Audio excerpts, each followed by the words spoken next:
If you see me keep looking over my shoulder, I gotta watch my back. Oh, she egged me.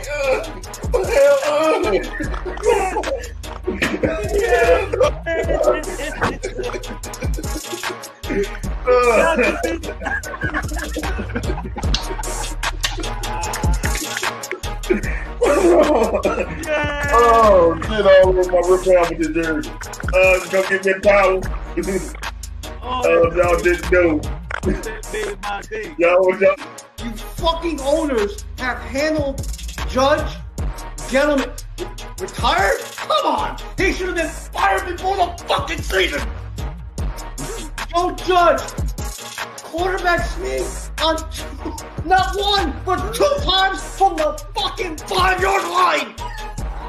If we're talking echelon, it's going to be Yankees first, Giants second, Jets third, Mets last. No! Wait a minute. It's Yankees first. It's Yankees first. Okay. Giants second. Okay. Knicks third. No! Jets fourth. Mets fifth. Oh, wait a minute. The Nets spit their mouth when they found out he was leaving. Maybe it was girl number 25 that didn't mind doing it. I'll just put it this way. It's way bigger than Nino Brown, a.k.a. Deshaun Watson. This is way bigger than him. Yeah, that's exactly what this That's is. why, that's why he got off, because it's bigger than him and there's bigger people implicated in this. I think it's going to come to maybe 5 years down the line, and then Cleveland going to crumble.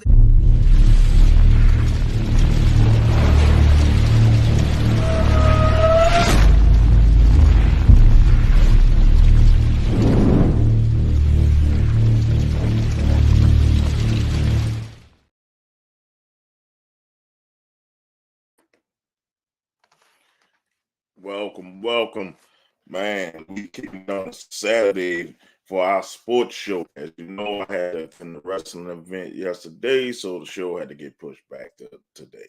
So this is your host, Mo Young, the CEO of Venom and Smoke podcast. And then we got the diabolical hater. And hey, Doc's on time too. So let's get it. It's gonna be a great show. It's gonna be a great damn show. Yo, what's going on, fellas? What's up?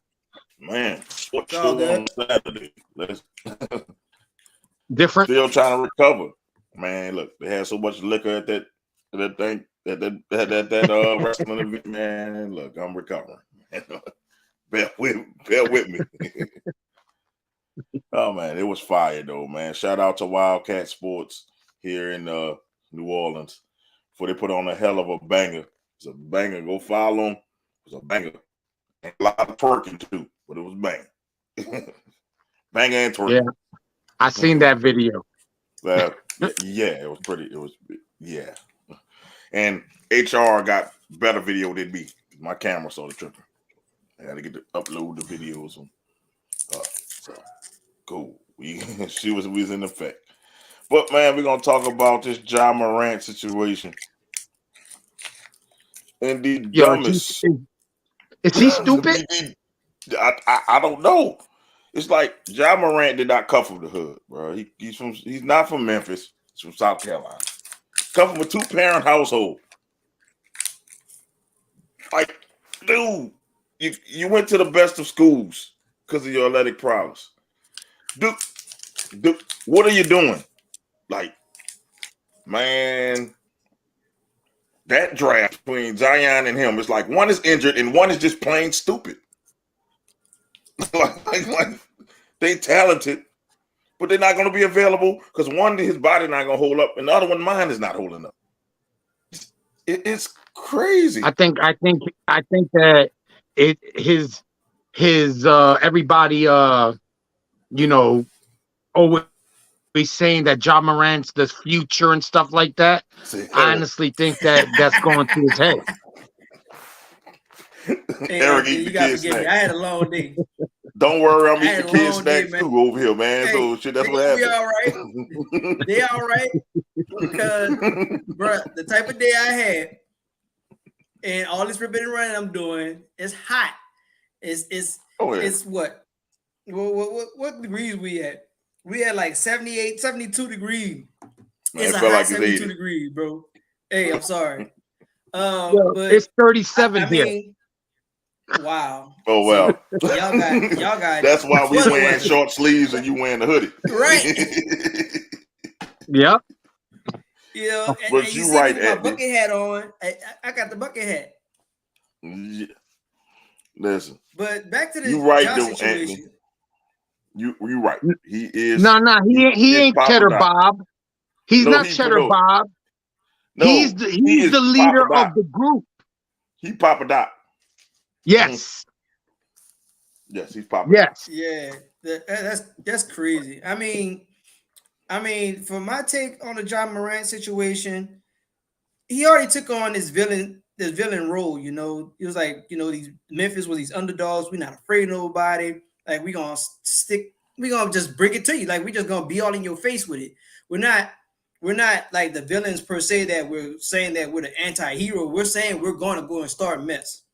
And that's fine though. I mean, This he shit just off the adopted this court. mentality. Like it just came out of nowhere. Kind of with the whole, what was that? The 12 Miami Heat when Bron first got there. It was like, okay, Yeah. they already had Chris Bosh because it was D-Wade stayed. Chris Bosh got signed, and then, you know, Bron had the decision thing. And it was like, say, bro, like everybody was all up and all about it. This and they just said, you know what? Screw it. Just take on this mentality of everybody hates us. Like if everybody's gonna hate us, we're gonna give them a reason to hate us. So they adopted being villains. And the first year it didn't work, but then the second year when they absolutely took it on, it's like, okay, this is what it's gonna be for the entire year. Like we know when we leave Miami, when we leave, you know, Florida, it's gonna be that people gonna hate us. So they took it on. And with Ja, I mean, he took it from the league perspective and took it to his real life situation, because I don't know if he thinks he looks the part. I guess he just adopted it. It's kind of like, you know, when you build your character in wrestling. Ja, you 150 pounds, baby soaking wet. You don't want to see nobody with them hands. And then if you get shot, dummy, you messing up the money. So you go mess with real gangsters, you're messing up the money. It ain't just him showing the gun get suspended too. They said he beat up a finish line employee. The dude he beat up a 17-year-old. Him and his partners. He rolled up on him. Yeah, him and his partners. I'm getting to that one, Jay. He beat it because dude disrespected his mama. I understand that. I would put somebody ass disrespecting my mama too. Okay, I'll give you a pass on that one. But beat up a 17-year-old, then you go in the house and go get a gun. It's like, bro, what are you doing? He must have some good lawyers and they paid the dude off because we didn't hear that shit at all last year. This shit coming out every day about John Morant. It needs to stop. Somebody needs a mentor. He needs to get bent over somebody's knee and spanked because he's acting like a little brat bitch. Where is T Morant? Where is T Morant? And that's what I wanted to go at with. Is his daddy. Because his dad is always following there, and it just seems like everything with a Morant is just, you know, headline news. No, Plaxico was not worse than Ja. That was one time. Plaxico had one incident. He just so happened to do it in New York. That's not worse than Ja. Ja is doing stupid shit. Yeah. Well, I don't even see how you can put two in. I mean, I can't see how you put one and one there. Like Plaxico, you know, that was idiotic, but that was just what it was back then. If you go with Ja made a decision. Like he just purposely made that choice to say, you know what, I'm gonna roll this video. I don't care what's on it, and I'm gonna do me because I'm on my time. Not thinking that, hey man, you're a face of the NBA. Like the NBA is going to be 24/7 if you're in season or off season, and he just didn't think. Like, I mean, that's just a caveat of being young. You know, I'm not trying to excuse it, like at all. But I mean, we all were young once. Like we did a stupid thing that we're not proud of. And, you know, one way or the other, it kind of bit us in the butt. Like, no matter if it was us growing up in middle school, high school, your first job, whatever. Like, you didn't go in there being, you know what? When I take this off, I ain't representing this school. I'm not representing this people. I'm me. But it's not necessarily the case. But the thing with Ja, you got off these things and you'll think, hey, man, I got all this fucking money. You didn't have all this money. We didn't have that much money to lose. See, this is a different thing. You are a brand yourself when you start getting millions of dollars. See, if we messed up as high schoolers or young adults, we had a chance, you know, nothing really happened to us. You got a chance to lose millions of dollars if you do something stupid. And then the kids behind you going to suffer because they're going to put a Ja Morant rule in. If you, please, Ja, somebody to reach Ja. Because LeBron was young. LeBron came in the league at 18, and LeBron didn't do shit. And LeBron came from the hood. He came from a single-parent household. He came from the hood. Ja didn't come from the hood. Here's the key difference. Here's the key difference. When we mentioning Brian. Now, Brian, it was him and his mama. If he mess up, that messes up everything. Like, everything that I want to do, I want to do for my mama. I won't get my mama out of this situation. I don't want my mama to work 2-3 jobs just to get by. With Ja, he came from, you know, two parents that got it together. He's like I said, he wasn't thinking. It's like, man, look, I came up from a good upbringing. Ain't nobody looking at me like that. Nobody care about me like that. Let me just go ahead and just flex my muscle. Let me get my chest out a little bit about it. It's his bodyguards. Ultimately, the problem is the bodyguards. He surrounded himself with dudes from Memphis. The dudes from Memphis have got the New Orleans mentality. It's crab in the bucket. They'll bring you fucking down. And you don't hang out with, I'm sorry. If I'm rich, I'm not hanging out with nobody from the fucking streets. Hey, we don't have nothing to talk about, bro. Like, we're not in the same realm. The tax bracket, we not. Yeah, the way you think don't affect my bottom line. And look at LeBron. LeBron do not hang with people from the hood. He got his closest friends that he can trust. He built them up, and that was it. He ain't hanging from no dudes from the corner. He ain't hanging from no dudes with Cleveland. He ain't hanging no dudes who getting him in all that trouble. And here's another thing that could, you know, just creep up in his head that changes the mentality just a little bit. Now, beforehand, Ja didn't have a deal. He didn't have a shoe deal where it was big and his name on it.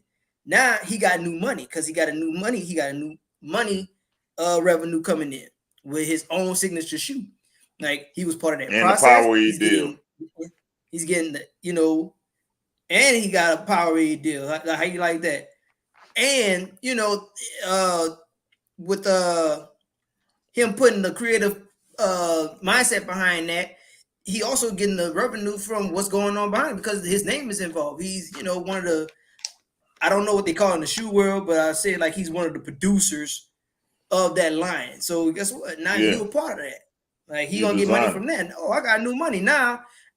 Hey man, like, I'm gonna just take on that mentality. And I'm not trying to put it on music, but that particular area where they play, and, you know, Memphis got that rapper mentality. Like, say, bro, like, Memphis music is hot right now. Yeah. I mean, I don't know, for those who got a good following of us, you know, your girl Glorilla. I mean, she just come out. Memphis. I mean, Memphis. Like, she got that Memphis. It's in her sound. Yo Gotti, Young Dolph before he passed. Yeah, they've been hot for a while in Memphis. Memphis, like, hey, and there you go. I mean, it just probably creeped up in his mind. I want to tell. This is a tale that I want to give. I want them to see these young kids that's coming up after y'all. Don't let your surroundings fuck you up. I don't give a. I'm like you're not from Memphis, Ja. You're from South Carolina, dude. You're from Spartanburg, South Carolina. I passed through that shit. About Spartanburg, bro. You're not from the hood, and people from the hood would never glorify that shit. It's always these suburban motherfuckers who want to be hood when they get rich. No, people from the hood want to get out. It ain't people ain't trying to stay broke. Who wants to go broke? Like, I'm gonna be a bum when I grow up. I'm gonna be on the corner all day when I grow up. I just don't get it. You know what I'm saying? You like you guys were just saying, you just signed a deal with Powerade. He just signed something with Nike. You know what I'm saying? Now these companies not gonna turn around and say you're going, you're done. And you're taking all that money out of your own pocket for your stupidity and immaturity.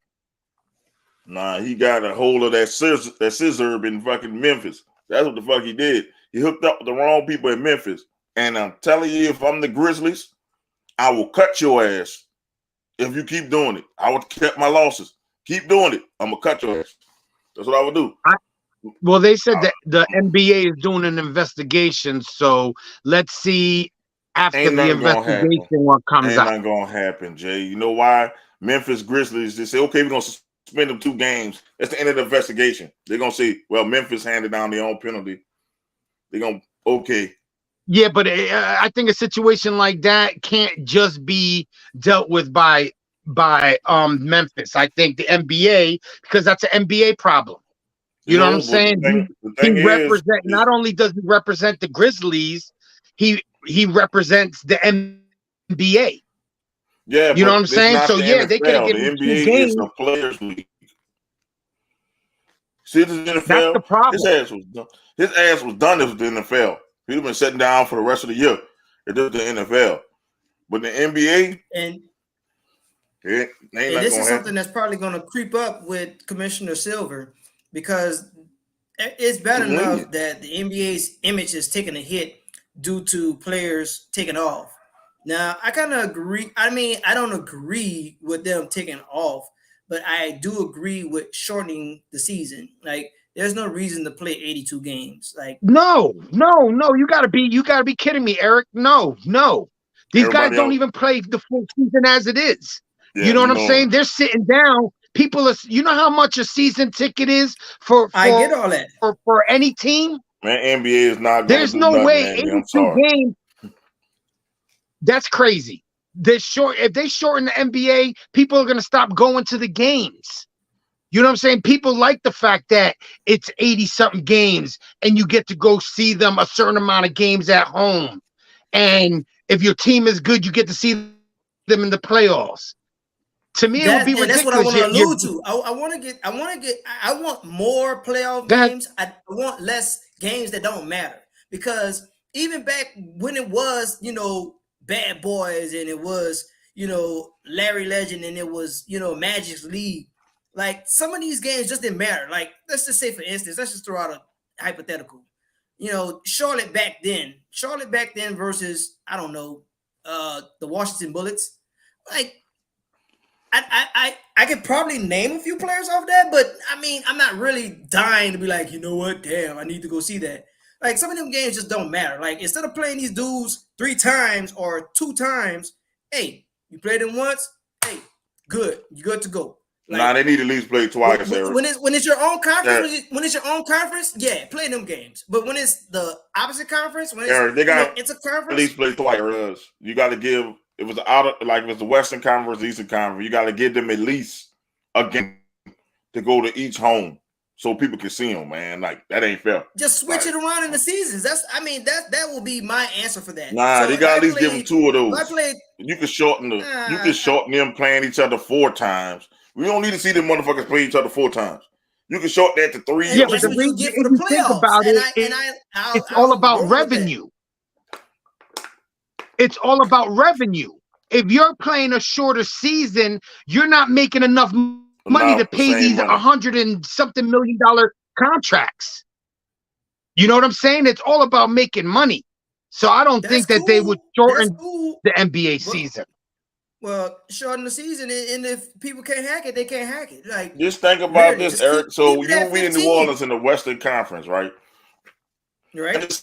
We want to see Jason Tatum, but you only give me 1 game, and that game in Boston, I don't get. I'm a season ticket holder. And I don't get to see Jason Tatum. It'll be Boston, and let's just say it'll be in odd numbers, like in 2021, it'll be in Boston. In even numbers, it'll be here. So it'll be like, you okay, can't do that though, because there's so many games, bro. You can't do that. That shit wouldn't be fair. And then people gonna start bitching. Well, I don't get to see LeBron. I don't get to see this player this year, and I bought tickets because I want to see them. You don't always have an issue. Look, okay, you might not need 82. You might get shorted to 75. I'm okay with 75. I'm okay with 75, but anything shorter than 75, man, no. I mean, what's the significance of 82? Like that's all I'm getting at. I'm not saying take out a whole chunk. I'm not saying take out how many teams we got? 30. I'm not saying take out 29 games or whatever. Take one of them damn division games away. If you make everybody exactly, that's what I'm getting at. And then we can start going along with the playoff series, the best of 7, because then we don't know how these people play. You only played them, a certain number of times. So let's say they're talking about putting the mid-season tournament in, though. They talking about putting the mid-season tournament because the lineup, how their playoff system, it just didn't make no sense. Because a traditional 8 is going to get crushed by number 1. It doesn't. I mean, unless you are that Golden State team from 03. Well, Dallas was like, damn, man. That's the perks of being the number 1 seed, though, Eric. You can't make the shit fair. That's what Silver trying to do. You can't make it fair. I'm not trying to make it fair. I want to make it interesting because they always got crushed like tomato cans. You sitting here and be like, that's what an 8 seed is, though, Eric. I don't want to watch that. That's that. I mean, Eric, you want revenue, right? The purpose of being the number 1. You want it to be interesting. Eric, the purpose of being the number 1 seed is to play the worst possible person. Okay, yes, play the worst possible person, but at least make it interesting. Like these dudes, let's just say somebody just barely qualified to get to 8. They were just good enough to get to 8 right then and there. Okay.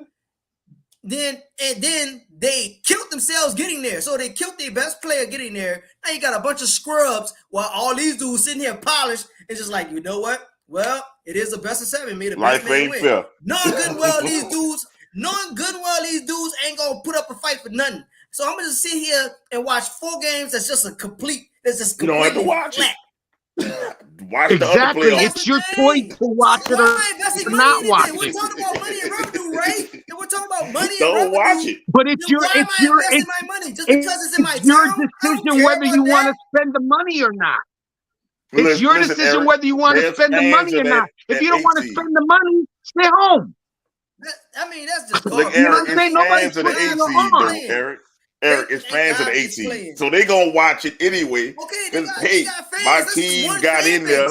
We're talking about going international because the game is international. You won't talk about Eric. I had to watch my Pistons last time they were in the playoffs. They had to play Giannis in them. I knew he was going to get, but I watched all 4 of those games. Just say my fucking Pistons got swept. They got swept. They got the shit kicked out them. But I'm like, watch the game. Because if that's your team, you're going to watch the game. That's all it is. That's one fan base. That's one fan base. So, but they got some people. That's 2 fan bases.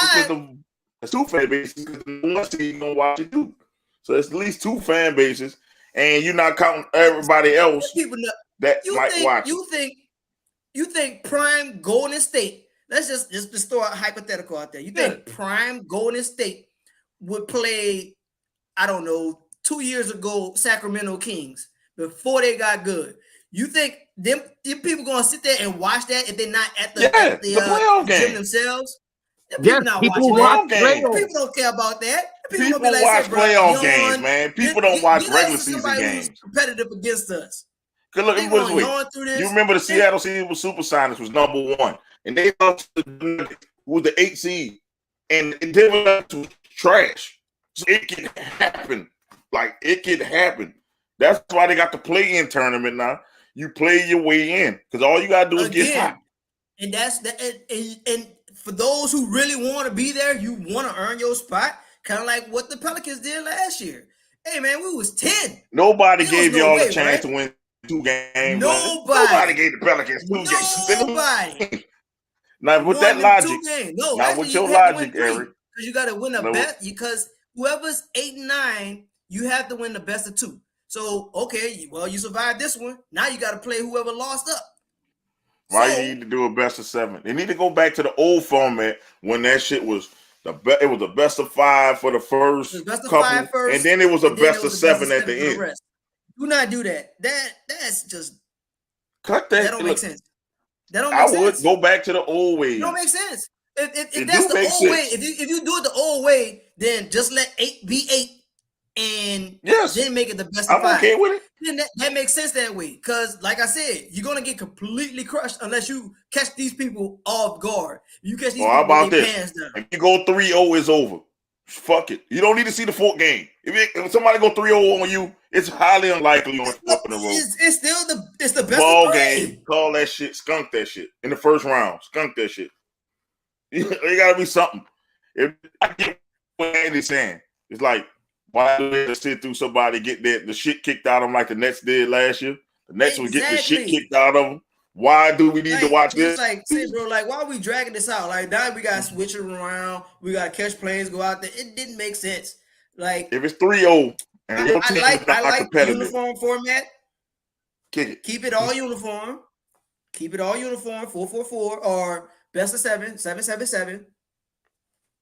Because if you want to be the champion, hey, you got to win these games. You have to win these games. And sometimes dudes just not that hungry. And obviously it came down to that with these scenarios that we just mentioned. With Denver, with who's that? Denver and it was Supersonics. In Seattle. I'm about to call them OKC. And with Golden State and Dallas. Like, them dudes just like, say, bro, we hungry. Like, we coming up. Like, we tired of people thinking of us as a joke out here. And, you know, that Baron Davis led Warriors team, I mean, it was that. How about we just leave it like it is? Then, how about this? 82 games. Fucking play. How about this? If nothing is wrong with you, I don't want to hear about load management. That's the problem. Nothing is wrong with you. If you don't have an injury, I don't care if you're hurt, you play. That's how I used to in all sports. If you're hurt, you play. If you're injured, you sit on the bench because everybody's hurt. People sitting out for sprains. Nobody never contusions. People ain't never set out for no damn contusion ever. A contusion is just a fucking bruise. That's it. People are sitting out 10, 12 games for a fucking contusion on the leg. Like, you kidding me? This is the society of bitches. You kidding me? No, I'm like this. Then let them carry more people on the roster if you're hurt. Instead of having 15, let them carry 20. And then we can roll on through the season that way. You just, because we got Greg Popovich for this shit. Because he started this load management shit. There was load management when it was old. Then all of a sudden, everybody managed. Kawhi Leonard, he needs to be fine. That's who we really need to be blaming. Think about Kawhi. You got to blame the teams that are letting it happen. You know what I'm saying? Like, if you're like Mo said, if you're injured, then you got to sit on the bench. You know what I'm saying? You got a doctor telling you you can't play. But if you're hurt, there's people that I've seen. I mean, and it's just like it's a different breed. Back in the day, they wanted to play. They would play hurt. They would wrap their knee up. They would wrap their I seen somebody play up. with a neck they brace would throw in the 80s. a rubber thing on their arm or whatever.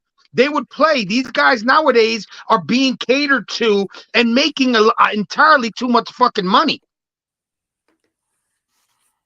Look, if I'm signing you to a contract, I'm expecting you to play 82 fucking games unless you're injured. Yeah, Dennis Johnson played with a neck brace in the finals. He had a neck brace. You know, and in today's standards, he would have been out a whole year with that injury. Dude played with a neck brace. Yep, you'll see it. With the Celtics with a neck brace on. Because it was that important to win. Yes. You know what I'm saying? It was that important to him for his team to win. He knew he was a vital part of that team. You know what I'm saying? Like, I don't get these guys nowadays. Like you said, they get a contusion or they might twist their ankle and it's not that bad, but they'll sit out 6 games like nothing. You got players from back in the day, like I said, that used to play hurt. You had, Mike out there with 104 fever. Yeah. And still dropped 40 playing. On people. Still out there. Actually dropped. Yeah, he dropped 40. He dropped 40. Oh, you injured or you hurt. That's the thing. Or you hurt or you injured. That's what my coach used to always say. Or you hurt or you injured. Because if you're injured, then we need to get you into the proper medical facilities. But if you're hurt, strap it on and go back out there. That's what it was.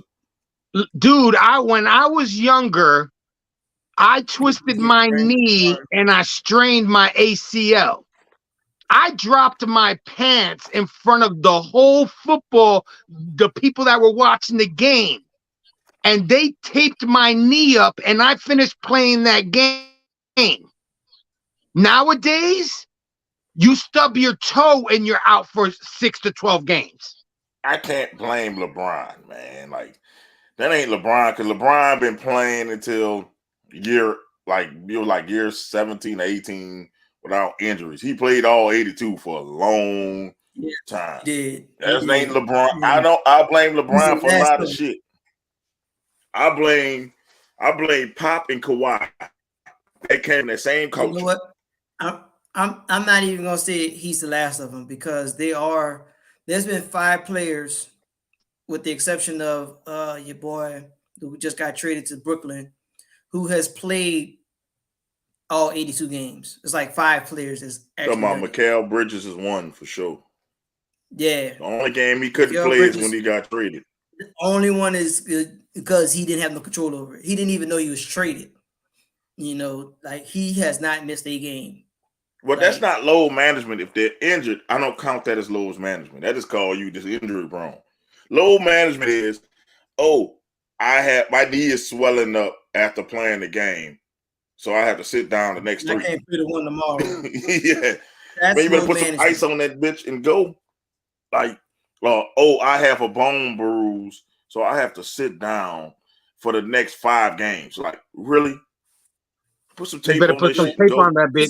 This is what needs to be looked at. Like, ultimately, I don't want to see that. That's why I say take out a few games. If we take out a few games and you sit out, take the last couple out at the end of the season. But why are we catering to the players? They're getting paid big fucking money. They are. So why are we catering to them? Everybody has their right to be upset about that. I'm not saying that you're pandering to them to an extent, but I want you to be smart about the dollars. Like, I want you to take away these insignificant games. Like, let's say, matter of fact, let's just make it an even 80. Take away 2 games. Take away 2 games. Let me keep my format the way it is. Give me my play-in where, 7 through 10. Hey, you guys are going to battle and see who wants the 7 and 8 seed for real. Then we have my playoffs where it's going to be 7 and 7 and 7. And then I know who's who. Like, who's actually the man? Who actually wants this? Because it's going to take 16 games. No matter how you slice this, you have to win 3 over there and 1 against somebody that you don't know. Like, it could be anybody from the other conference. It could be somebody who came up out of nowhere. But those 2 games would be a lot of money. No, this was and like I said, if these players want to make so much money, you got to generate money. Now, the only what I'm saying is between number 11 and number 10. What if they are 2 games apart? Now you didn't stiff number 11, who could have possibly overtaken, number 10. I mean, it's gonna have complaints everywhere. That's why they just need to settle on whatever they're gonna settle on and roll with it, because I can play devil's advocate. Listen, I think if they could add games, they would add games.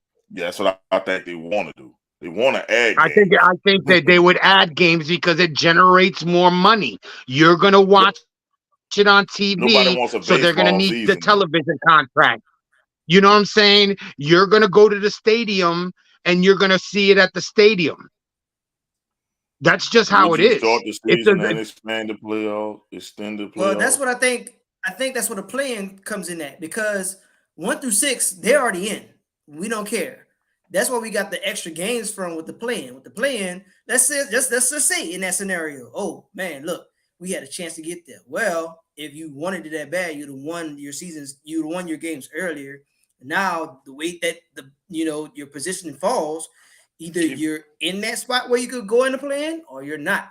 So now, hey, 8 and 9 or 9 and 10. This is eliminate. This is single elimination. This is one game for it all. It's like, so this is gonna be or you if you're getting gonna 9. shorten the season, Then 9 plays 8.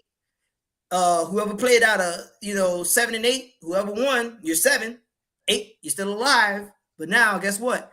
Whoever won out of that 9 and 10 and 8 and 9, this is gonna be this is it. This is who's gonna be 8, either 8 or 9. I'm saying, I got you. You say you want to shorten it 2 games, right? All right. Just add those 2 games to the playing game, then make them play multiple games into the playing tournament. Best out of 3. There you go. There you go. Best out of 3. Just if you want to take games away, add them to the playing tournament. Listen, but you're already giving them a break, giving them a play-in game. It's one or done. You know what I'm saying? Now you're giving them a chance to go. I'm just saying, but now you're giving them a chance. Away, I mean, we're giving everybody else chances to win, and when you get the playoffs, here you go. Best of 3. First who win 2 games win. Then things like this. This is where it really counts. Like, you already added that pressure. It's a playoff game. I mean, I like it. I'm saying like this, Jay. It's a playoff game. Listen, they added the play-in game to make it more exciting. Now you want to give them 3 games. I'm just saying, if we're gonna take away from the regular season, I wouldn't mind you add the shit to the postseason, the shit that matters.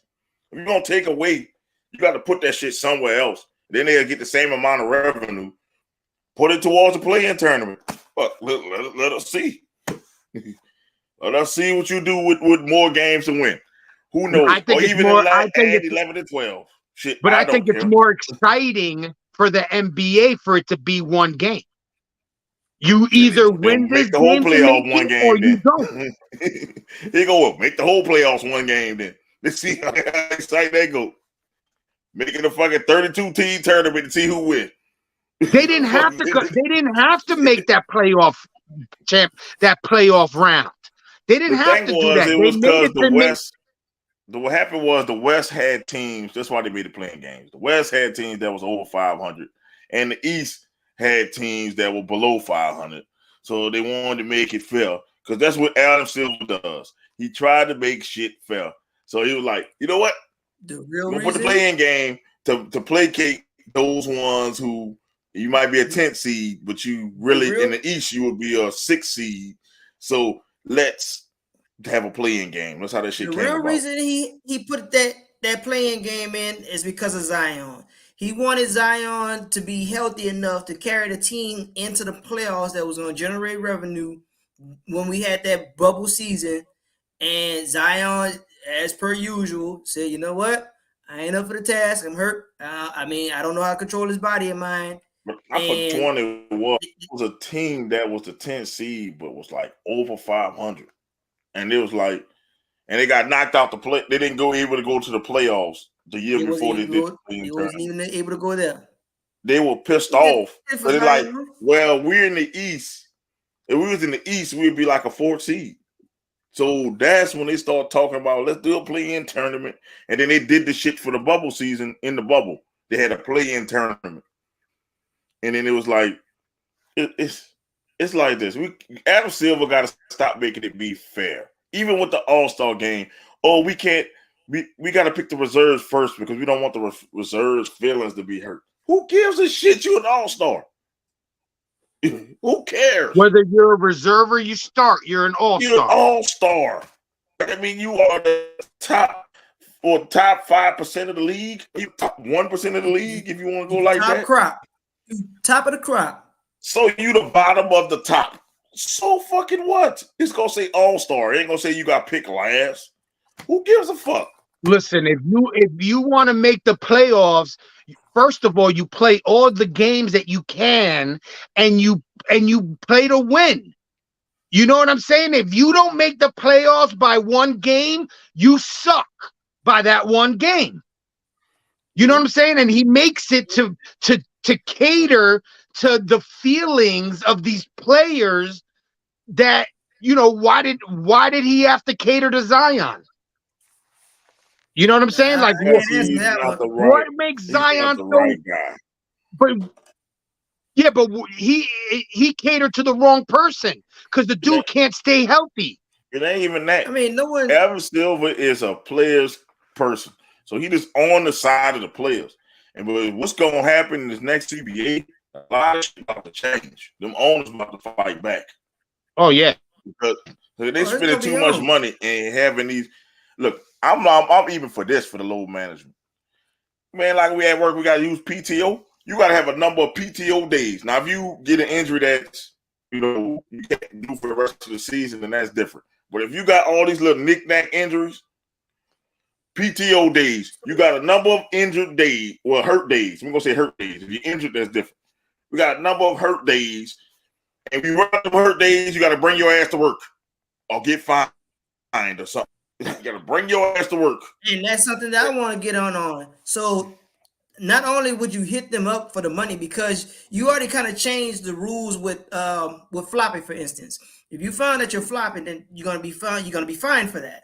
So how about not only you tie in fines for it, that if players aren't available, but now for the players who really want to be there, who want to be the man, who want all the accolades that go along with it, start hitting it up with their hardware. Like if guys are in, you know, contingency to be the MVP or most valuable player, most improved player, or even defensive player of the year, or let's even add another one, like who was the most efficient from, you know, let's add that in there. Like if we give them hardware for this and you go down your, you know, your career, you be like, let me look at my resume. Man, I got a lot of hardware. I had a chance to be a 5-time, you know, MVP or a 2-time MVP, but guess what? You only played 30 games. Well, now guess what? I don't care what they writing about you. Take that off. He ain't getting it. I don't care how you feel about it. Give it up to these runner-ups. And the kind of situation what we was arguing about last week with, you know, Brian getting it over Carmelo. Now, let's just say, for instance, if Brian was that type of player where, you know, well, I got to, you know, start gearing up for the playoffs. So I'm going to, you know, take some games off. I'm going to take, you know, 1 or 2 back-to-backs off. Guess what? Snatch that right off. Like, you ain't got a chance to win Rookie of the Year no more. Like, do something like of that nature. Because everyone says it. You hear this expression all the time. Your best ability is your availability. You're not available, then how can I call you the man? How can I call you the most something? How can I call you most improved? How can I call you the most valuable if you're not being valuable? You know, there's not too many players that, like we said earlier, there's not too many players that play all 82 games. There's really not anymore, unless with the load management situation. If you're injured, you're injured. That's understandable totally. You know what I'm saying? I get that. But if you're taking the night off because, oh my God, I got a bruise on my leg or something like that, there's players out there that want to play. I twisted my back or whatever. I slipped on some ice in the shower. I said, brother, hey, that bruise gonna go away. Like, this game is already scheduled. This game been scheduled. It was scheduled this year. It was scheduled the year before that, and probably 2 years before then. Hey, man, change your regimen. Zion, I think, played all 82 games last year. He did not. He missed all 82. No, he did not. He missed the whole damn season. He missed all 82. He didn't play not 1 minute last year. Who? I mean, Zion? Not Zion. Not Zion. Giannis. Okay. Giannis. If you look it up, I think he played all 82 games last year. And you can't tell me he wasn't hurt. Game. He might have missed maybe the last game. He didn't. Because even now, while you talking about Giannis had a whole wrist fracture. That dude Giannis said, only guess what? played While I'm out here, 67 games last year. it's still majority of the season. I mean, I give or take. Still That's majority of probably the something that season. he probably got hurt. Couldn't even control. He probably did. But the dude said, I had a wrist fracture. He went to go see a specialist. Specialist said, say, bro, I can schedule this for you right now. Giannis said, I'm out there. I got to be out there for my guys. Yeah, like, he played 67, 61, 63, 72, 75, 80, 80, 81, and 77. So he never played 82 games in his career, but he played majority of the season.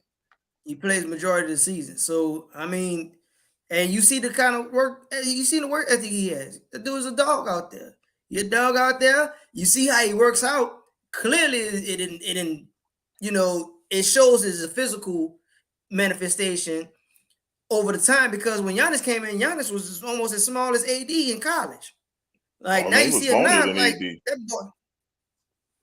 That too. And now his muscles got muscles. You looking at this dude like, say, bro, do you think Giannis plays no less than 77% of his games? No less than 77% of and his that's team. how every player should be.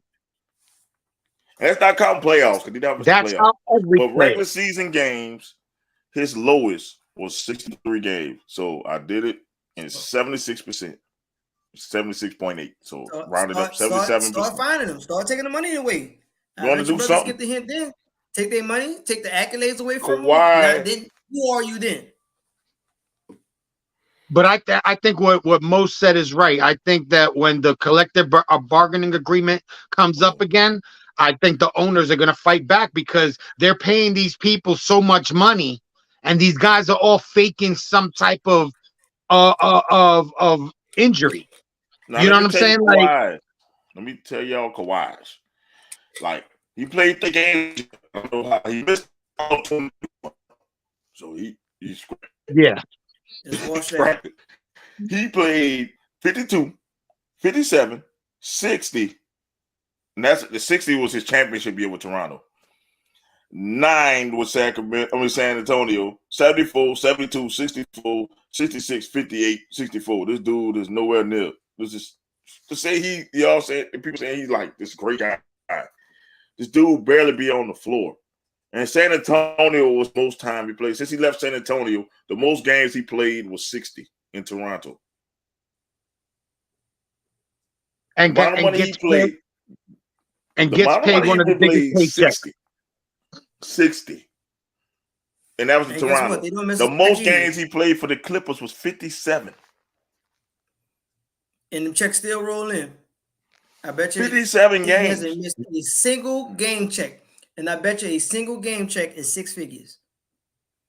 Oh, hell yeah. A single This dude plays 70%, maybe 70, 69% of his games. And that's at 57. That's his highest. It's 59% as a Clipper. 69%. 69%, that's barely passing. Barely. It's 0.5. 69.695. So you round it up 70. He has the D. 70. So that's a C. No, that's a 70. It's a D. And where I come from, they give it a C. You get so 70. Think about it as a 4-point system. 70. It's just about 80, 90, 100.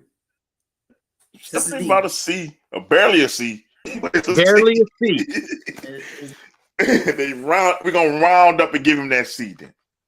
But yet he's getting a fatter paycheck than a lot of these guys that actually play every game or have better average at playing those games. Right. Does he show up though when he plays? Sometimes he does. Sometimes he doesn't. Yeah. You know what I'm saying? He's not. I get that too. But this man has a $176 million contract for 4 years. And he getting paid $42 million this year. And he only played 38 games this year so far. A little over $1 million a game. He get paid 45 next year, and then he get paid 48 his last year. And he should be fresh. He should be the freshest. He missed the whole year. He missed the whole year last year. On the court.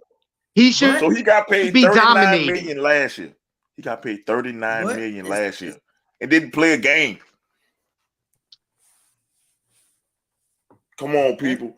This man didn't play a game and got paid $9 million. And you don't think something need to be changed by this low management shit? Didn't miss a single check. Did he give the check back to Steve Ballmer? Did he? Didn't. Hell no. Sure didn't. Sure didn't. Would you? Fuck no. If he's stupid enough to give it to me, I should have focused on basketball. I ain't gonna lie. I should have focused on basketball instead of football in high school too. Because these owners are just fucking in basketball. You know, the football one got them hard line stands. Oh, he hurt, we cut him. That's why they don't give guaranteed contracts. Oh, he hurt, he injured, we can cut him. That's why a lot of football players play injured. They injured playing.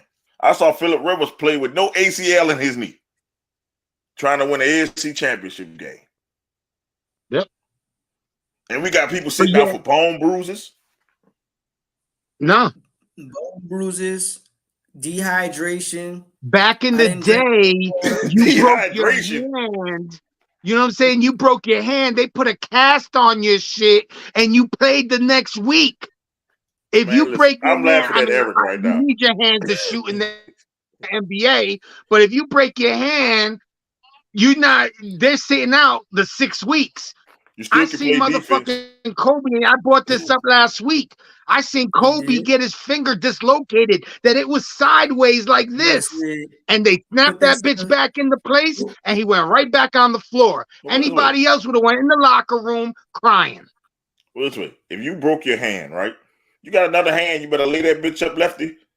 Well, you got another hand. You can play defense with that cast on. I didn't even recognize. I said this the other day, training with my brother. Did not know Brian was left-handed because the brother looked so efficient with his right hand. That dude said, "Hey, I may be left, but I go everything on right." I promise you, it wasn't until I think I found this out like in 21 or 20. Yeah, I knew that. Like, say, bro, ain't no way. I challenged that one. I was like, I was up there looking and looking. He writes left, shoots. He shoots right. Shoots right-handed. He shoots better with his right hand than his left hand. It looks so smooth, like you wouldn't think that he left-handed. It's because his coach made him go right a lot. He needs to know how to use his right hand, so he kept, at the right hand. He became right hand dominant as a left hand dominant person. So he's a lefty by nature, but he's ambidextrous. So he can, but he's better with his right hand, his offhand, than his other hand.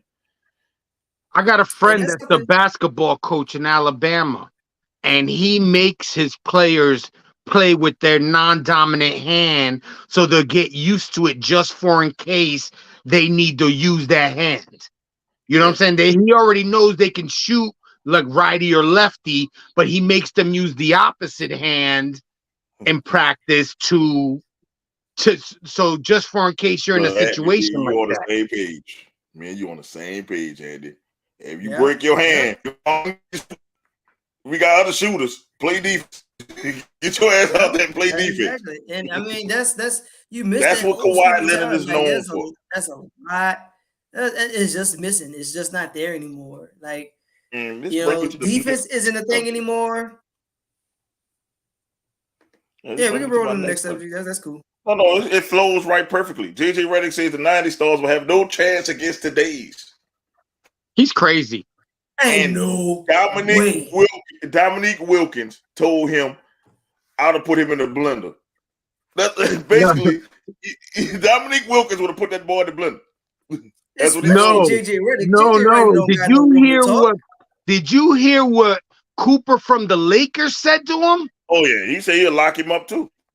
He said, I will lock you up. You would have spent more time on the bench than on the floor. He said you wouldn't have gotten one shot off. But JJ Redick was already struggling as is. Like, he was that dude in college, but he wasn't always that dude in college. Coach K almost didn't start him. Almost. Dude, all he can do is shoot. About that. Let's be real. JJ Redick, all you can do is shoot. Stop acting like you was that dude. And he barely did that well enough to be a starter in college, in the college level. So they say like Larry Bird wouldn't have made it into today's game, right? That's what everybody's saying, right? Larry Bird would be top 5 for the year in stats. Ask me, who was the back-to-back MVP? Larry Legend. No, I'm talking about today's game. Who's the back-to-back MVP? Oh, Joker. Yes, slow as shit. Who is one of the dominant scorers in the league? Now, I'm not talking about Joker. Who just dropped 42 the other day? Oh man, let me see. Luka, who's slow as shit. Who can't play defense is slow as shit. So you telling me Larry Bird is them two combined with defense? You telling me he wouldn't dominate? And he wouldn't dominate. You telling me Mike wouldn't dominate in this era? You telling me that's only because JJ Redick. You telling me Magic wouldn't dominate in this era? Let me tell you something. Michael dominated when hand checking was legal. There's no hand checking now. Michael would have been scoring 50 a game with no problem. Because it's too easy. I mean, it's too easy. And now telling me Grant Hill wouldn't dominate it. You're talking about Detroit Grant Hill before he got hurt. Wouldn't have dominated in this era. Steve Smith. We could go to Steve Smith with the Hawks, with the Smitty. He would have dominated in this. Penny Hardaway would have dominated. John Kemp would have dominated. Come on, man. No, come on. I don't care if you say that because they never actually had that. Listen, I don't care if you're bigger, stronger, faster. And if you don't have knowledge of the game, you are trash. I mean, I'm not gonna take anything away from his knowledge. He's smart, but he never had somebody that sat there. Like, he was never put in a position where, say, bro, like, is you on this island? Hey, go check this dude and stop him from scoring. Like, you put in all your best effort, and it didn't matter. And speaking of shit, no, I'm saying the players today don't have knowledge of the game. They don't have fundamentals. A lot of them don't have fundamentals. The only people that I've seen play with fundamentals, the only people that play with fundamentals that you see on like when you watch the game is Luka, the Joker, Giannis. You know what I'm saying? They're ones that play. Yeah, they play with fundamentals. Like I said, it's a handful because, I mean, you could clearly see that these guys take time to dedicate themselves to this craft, and those who shy away from it, i.e., Ben Simmons. One is DeMar DeRozan too. He got to order the mid-range jumper, and they can't stop it. This generation can't stop the mid-range jumper. They don't know how to stop it because they're too busy worried about the 3-ball. Everybody wants to shoot the three now. I didn't even mention Reggie Miller. I didn't even mention Patrick Young. All them John Stark. Yes. All these people would have done all that. Shit. All the people. That's what I'm saying. The glove, Gary Payton. Yeah. I mean, Alonzo Mourning. And that's the thing. Like, being that defensive dog. Karl Malone, even though we hate him right now. But even Dikembe. Yeah, you can. Dikembe. Even Dikembe, and his skills were, you know what I'm saying, give or take. He had defense though. Ain't nobody was. If you came to that paint and you seen Mutombo up there, it wasn't happening for you at all. Bro, if you push like you push Shaq, and Shaq was born 20 years later, and you put Shaq in here, Shaq will be averaging 100 points a game. Because he will just get that bitch, boom. Get that bitch again. The ultimate. That's what you see. The ultimate Shaq highlight with your boy, like, that dude was a human being, a whole human body. I don't know how much the boy weighed, but I know it was 2+. If this dude 2+ and Shaq just ran through him like he was a waterfall of water, like he just ran right through him like he wasn't nothing. Shoved him down. Here's the ball. I'm going to play defense now. The dude didn't even know how to react. He's like, "Say, bro, I'm gonna get up and I'm gonna throw this ball at you." And that's We're talking about what Chris I got. Dudley. Dudley, yeah, him. Yeah. Yo, how about Wilt? If Wilt would have played today, Jesus, Wilt would have played in the 80s. He would have dominated. Any era you put Wilt in, he dominated. He just was fast, strong. But my ultimate Shaq highlight is when he played the Nets. And that ball had 5 people. All 5 were surrounding Shaq, and he still dunked the ball on all 5 people. Yeah, he was intimidating. That's crazy. Listen, and Wilt, and he said, Shaq said he shook Wilt's hand, and Wilt almost broke his damn hand. So Wilt is stronger than Shaq. Don't you understand this? So you put Wilt in here, Wilt is scoring 200. Oh, easy. He's scoring 200. Easy too. And people don't want to believe it's easy. Because all you have to do is keep the ball. He didn't Wilt played 48. He didn't get tired. He didn't miss games. Nope. And they played defense then. They was punching and fighting each other then. Like he wanted to be the man. He ain't playing no defense now. He want everything that goes along with, hey, look, I play ball for a living. Hey, prove it. Well, I'm going to go out and play every game. I'm going to get all these statistics. Like, isn't he like one of, like 2 players that has a quadruple double? Yeah, it's only him and Hakeem. Hakeem and I think it's David Robinson actually have one. 1 of 3. I'm sorry. He 1 of 3. Yeah, David Robinson actually had one. And I'm just saying, it's crazy.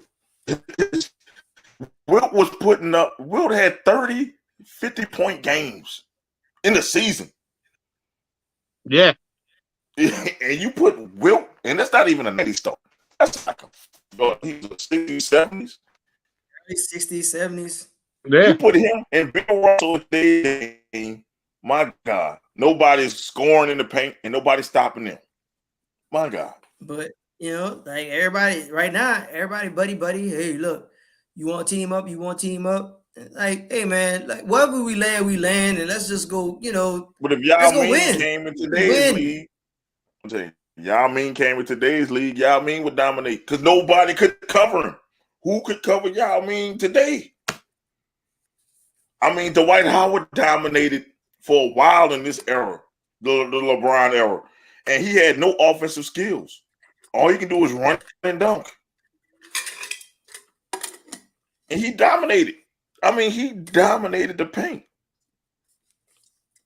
I don't see what J.J. Redick is seeing. And Dominique Wilkins would have dunked on so many people in this era. Even though he couldn't go right, all he can go is left. But all right, I brought it up. Quadruple doubles in NBA history. Bill Russell, Wilt, Nate Thurman, Alvin Robinson, David Robinson, Hakeem Olajuwon, Clyde Drexler, Shaq, Duncan, Jordan, AK-47, Weber, Artest, Fat Lever, and Ricky Rubio. Ricky Rubio? What the? Wow. What the? Ricky Rubio got a Ricky Rubio got one before LeBron. Wow. Yep. Wow. David Robinson, Hakeem, and Wilt was one. I did not know about that. That shocked me. Artest? Damn. He must have had all 10s across the board. Had to. Yeah, the history of the NBA's quadruple double. I mean, there's a bunch of different ones in here, but that was the one that I could recognize everybody, and there was a list of the names. Damn. Fat Lever made it. Yeah, but look, Hakeem had 2 in the 90s, 1 in 87, 1 in 80 in boom, boom, boom, right here. And 86. Oh no, wait, he got quadruple. He quintuple.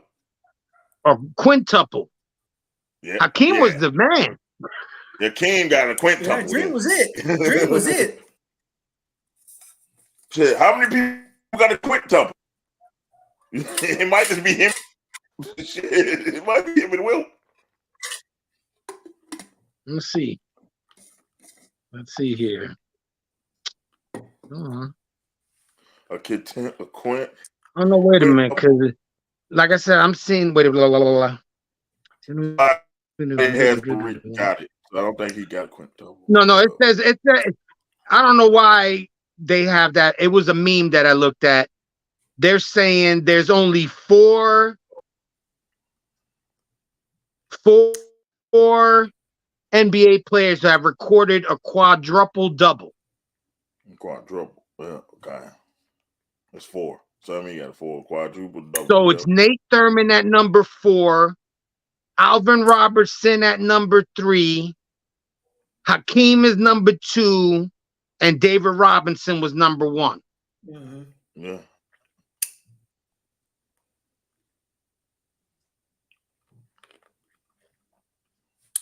Yeah, yep. Wilt Chamberlain, on the other hand, has the quintuple double. Oh, he sure do. Oh man, that is ridiculous. So you asking me about Wilt in this? He would have probably, well, how many categories we have? Shit, he might have. He'll get them all. He'll get a double in all of them. Yo, listen to this. He dropped 53 points, 32 rebounds, 14 assists, 24 blocks, and 11 steals. Good Lord. I just seen that. He had 53, 32, 14, 24 blocks. And the dude was everywhere. Everywhere. And you're trying to tell me he couldn't play now? So y'all telling me today's times all of that by 2. Listen, you telling me today's player could stop that. And all I hear is, oh, Jordan played against a bunch of plumbers. No, Jordan didn't. Jordan actually played against Kobe and all the rest of the other ones. Jordan didn't just play against plumbers. Karl Malone wasn't a plumber. I said the time of the Bad Boys wasn't plumbers. Magic Johnson wasn't a plumber. Rapist. Yeah, no. Karl Malone maybe was a rapist. He was a rapist. But allegedly. A grapist. We tried to get monetized. He was a grapist. I mean, Shawn Kemp wasn't a plumber. I mean, Jordan played in the 80s and the 90s. Yo, he played against, Bird. He played against Magic. McHale. He played against McHale, which was Clyde.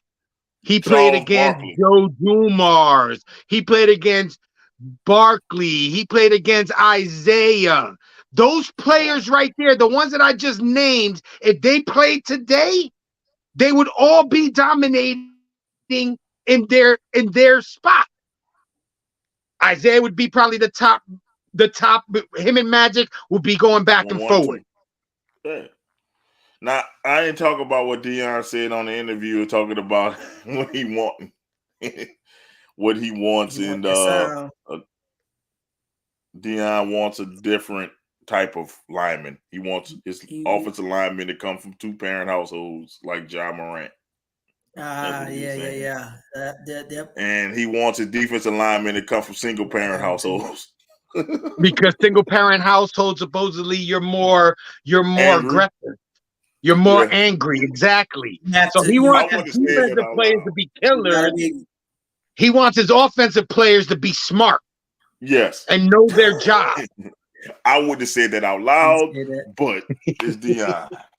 It's Dion. Dion gonna say what is on his mind, so you don't even have to worry about that. Yeah, that's what he was saying. That's pretty much. I was like, damn, Dion. They couldn't stop him. They couldn't stop him. Nobody No, I today don't can think stop there's Kareem. anybody out there that can stop him. Nope. There's nobody that good. Nobody really plays defense anymore, Anthony. That's the problem. Everybody Yeah, is, I call it the Olay defense. They just stand around and watch you run by them. You also have, I don't know what player it was, but during the All-Star, dude was asked, it was one of the rising stars. Dude asked him, hey, do you think you could take on Michael Jordan? He was like, Michael Jordan right now? How old is he? 60. He said, if I could let a 60-year-old run through me, and I don't know if everybody else has this mentality. He's like, if I let a 60-year-old run through me, then I might want to hang it up. And I heard stories about Jordan when he first owned Charlotte, that he was busting tails of dudes that's in practice. Oh, he bust their ass. Practice. Like, yeah, he's busting them up in practice. Like, you can MJ that's well washed. I honestly think Jordan can still go right now at 60 years old. He might not be able to dunk, but I bet you he's smart enough to know. I would think his footwork would be a little slow.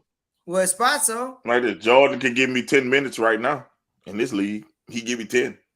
He might not give me no more than 10 minutes. He probably score about 15, 20 in those 10 minutes. Yeah. 60 years old. He'll score about, I'm not going to say he can go like 20 to 30 minutes, but about 5-10 minutes. He'll be a serviceable person off the bench. 10 minutes. And I think he'll give people that work. Right now. Exactly. Right now at 60. At 60, he will give people that work. Because people, it doesn't hit this generation. It really don't hit this generation of talent because you didn't have, you don't have that dog. You don't have that junkyard dog who's sitting here like he cool as all get out. He's cooler than the other side of the pillow. But when you between them lines, the closest one that you have is Westbrook. But Westbrook, I mean, to me, he's been humbled because I don't see that same, hey, I'm going to get these triple doubles no matter what. I haven't seen that since. He should have never left he's the been Thunder. On 4 different teams since. No, I gotta disagree with you, Eric, because the other day they played Golden State, and this dude that was guarding him, what's his name? The big mouth on Golden State, Draymond. He was standing underneath the basket. He was leaving them open from the 3-point line to underneath the basket, and he didn't shoot. That's what now, I'm saying. if you had a mid-range jumper, I think y'all saying the same thing. I think Eric was saying he used to be that dog, and that dog is gone. He used to be, but I haven't seen. He's not saying he's still that dog. Like the dude who's like, say, bro, I ain't got no friends. The only friend that I have is this basketball right here. He should have never left OKC. That's the I haven't seen that since. OKC, Russ, that was a dog. Yes, I agree with you. Dog. Now that was a straight. I'm an alpha dog. That's what. Right. I haven't seen it since. Like when KD first left, and him and KD of the Warriors going at it, telling this dude, it don't matter. It don't matter. It don't matter. Like keep balling. He lost that. Ball out. Yes. And look, he lost that. He lost that dog in him. I don't know what happened, but he lost that dog. And either he need to retire before his career can remember that something else differently, or he go find that dog again. You gotta go find that dog. Dogs don't never die, man. You got that dog and you never die. You just gotta find it. You don't, yeah.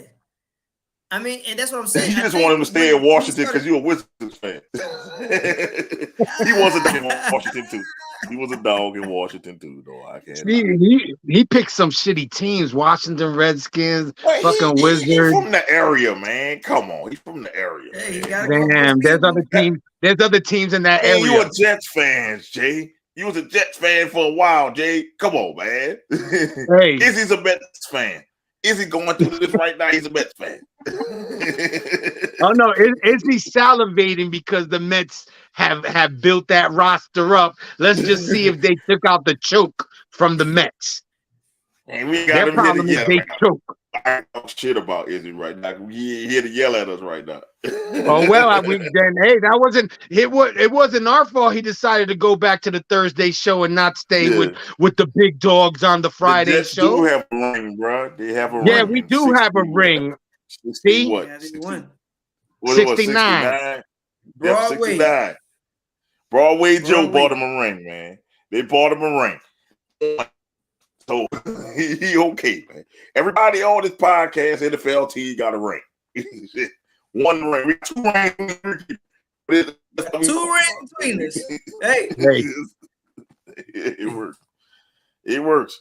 And if they're gonna say, and I don't know if you saw what I sent into the chat right before we started. You about to get Carr, so you guys will probably be. You say that. You probably guys will be good. That doesn't say J-Bo. We good. I hope he picks y'all. I swear to God, he picked y'all. Praying. I was praying. I'm like, man, I hope he picked the Jets. Please. Hey, I really no. You know what? I hope is. I don't care who it is. Be the Jets, it could be the Panthers. I really he's gonna go. He's gonna go to who courted him first. He's gonna go to New Orleans. I will fight this man. It will be on site. Don't bring this dude to my locker room. Hey, Miss B. Nobody was asking you. You're not on the show no more. You don't get to brag about no ring. You know what I'm saying? Yes, Andy. Yes. Let's keep it going. Call touch. Nope. I think the Jets are really holding out for what's his name? For Aaron Rodgers. Let me turn these lights off right now for Aaron Rodgers. So I can do a sensory cleanse. Yeah, so look, we're going to cut the lights off so he'll be back in that dark hole he was in. He came out.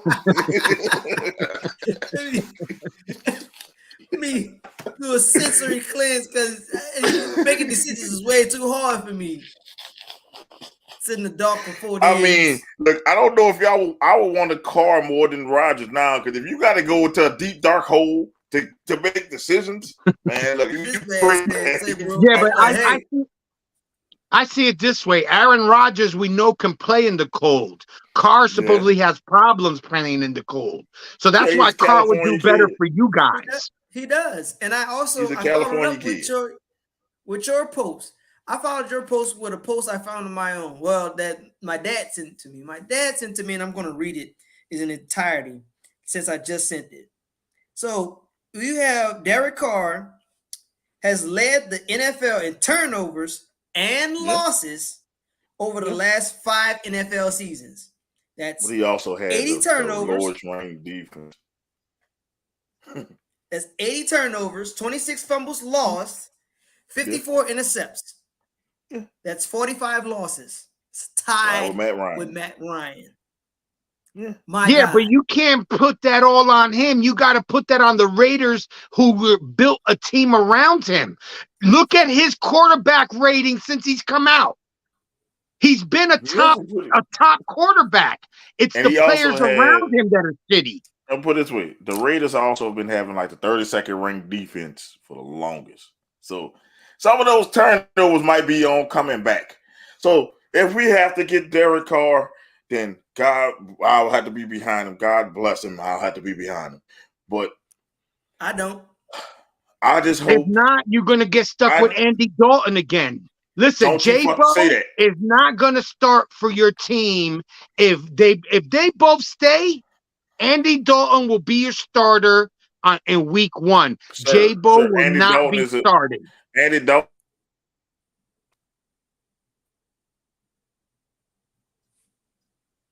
He's a free agent. I made a mistake and sent y'all a video from the thing. I don't know. It's okay. Sent y'all a video for the thing by mistake. There you go. The Lega Rosa. By the mistake, it did that. They wanted me to send you that. Phone made a mistake and did send you that. I'm sitting down. I don't care. It's La Rosa Degra. And she was twerking her ass off.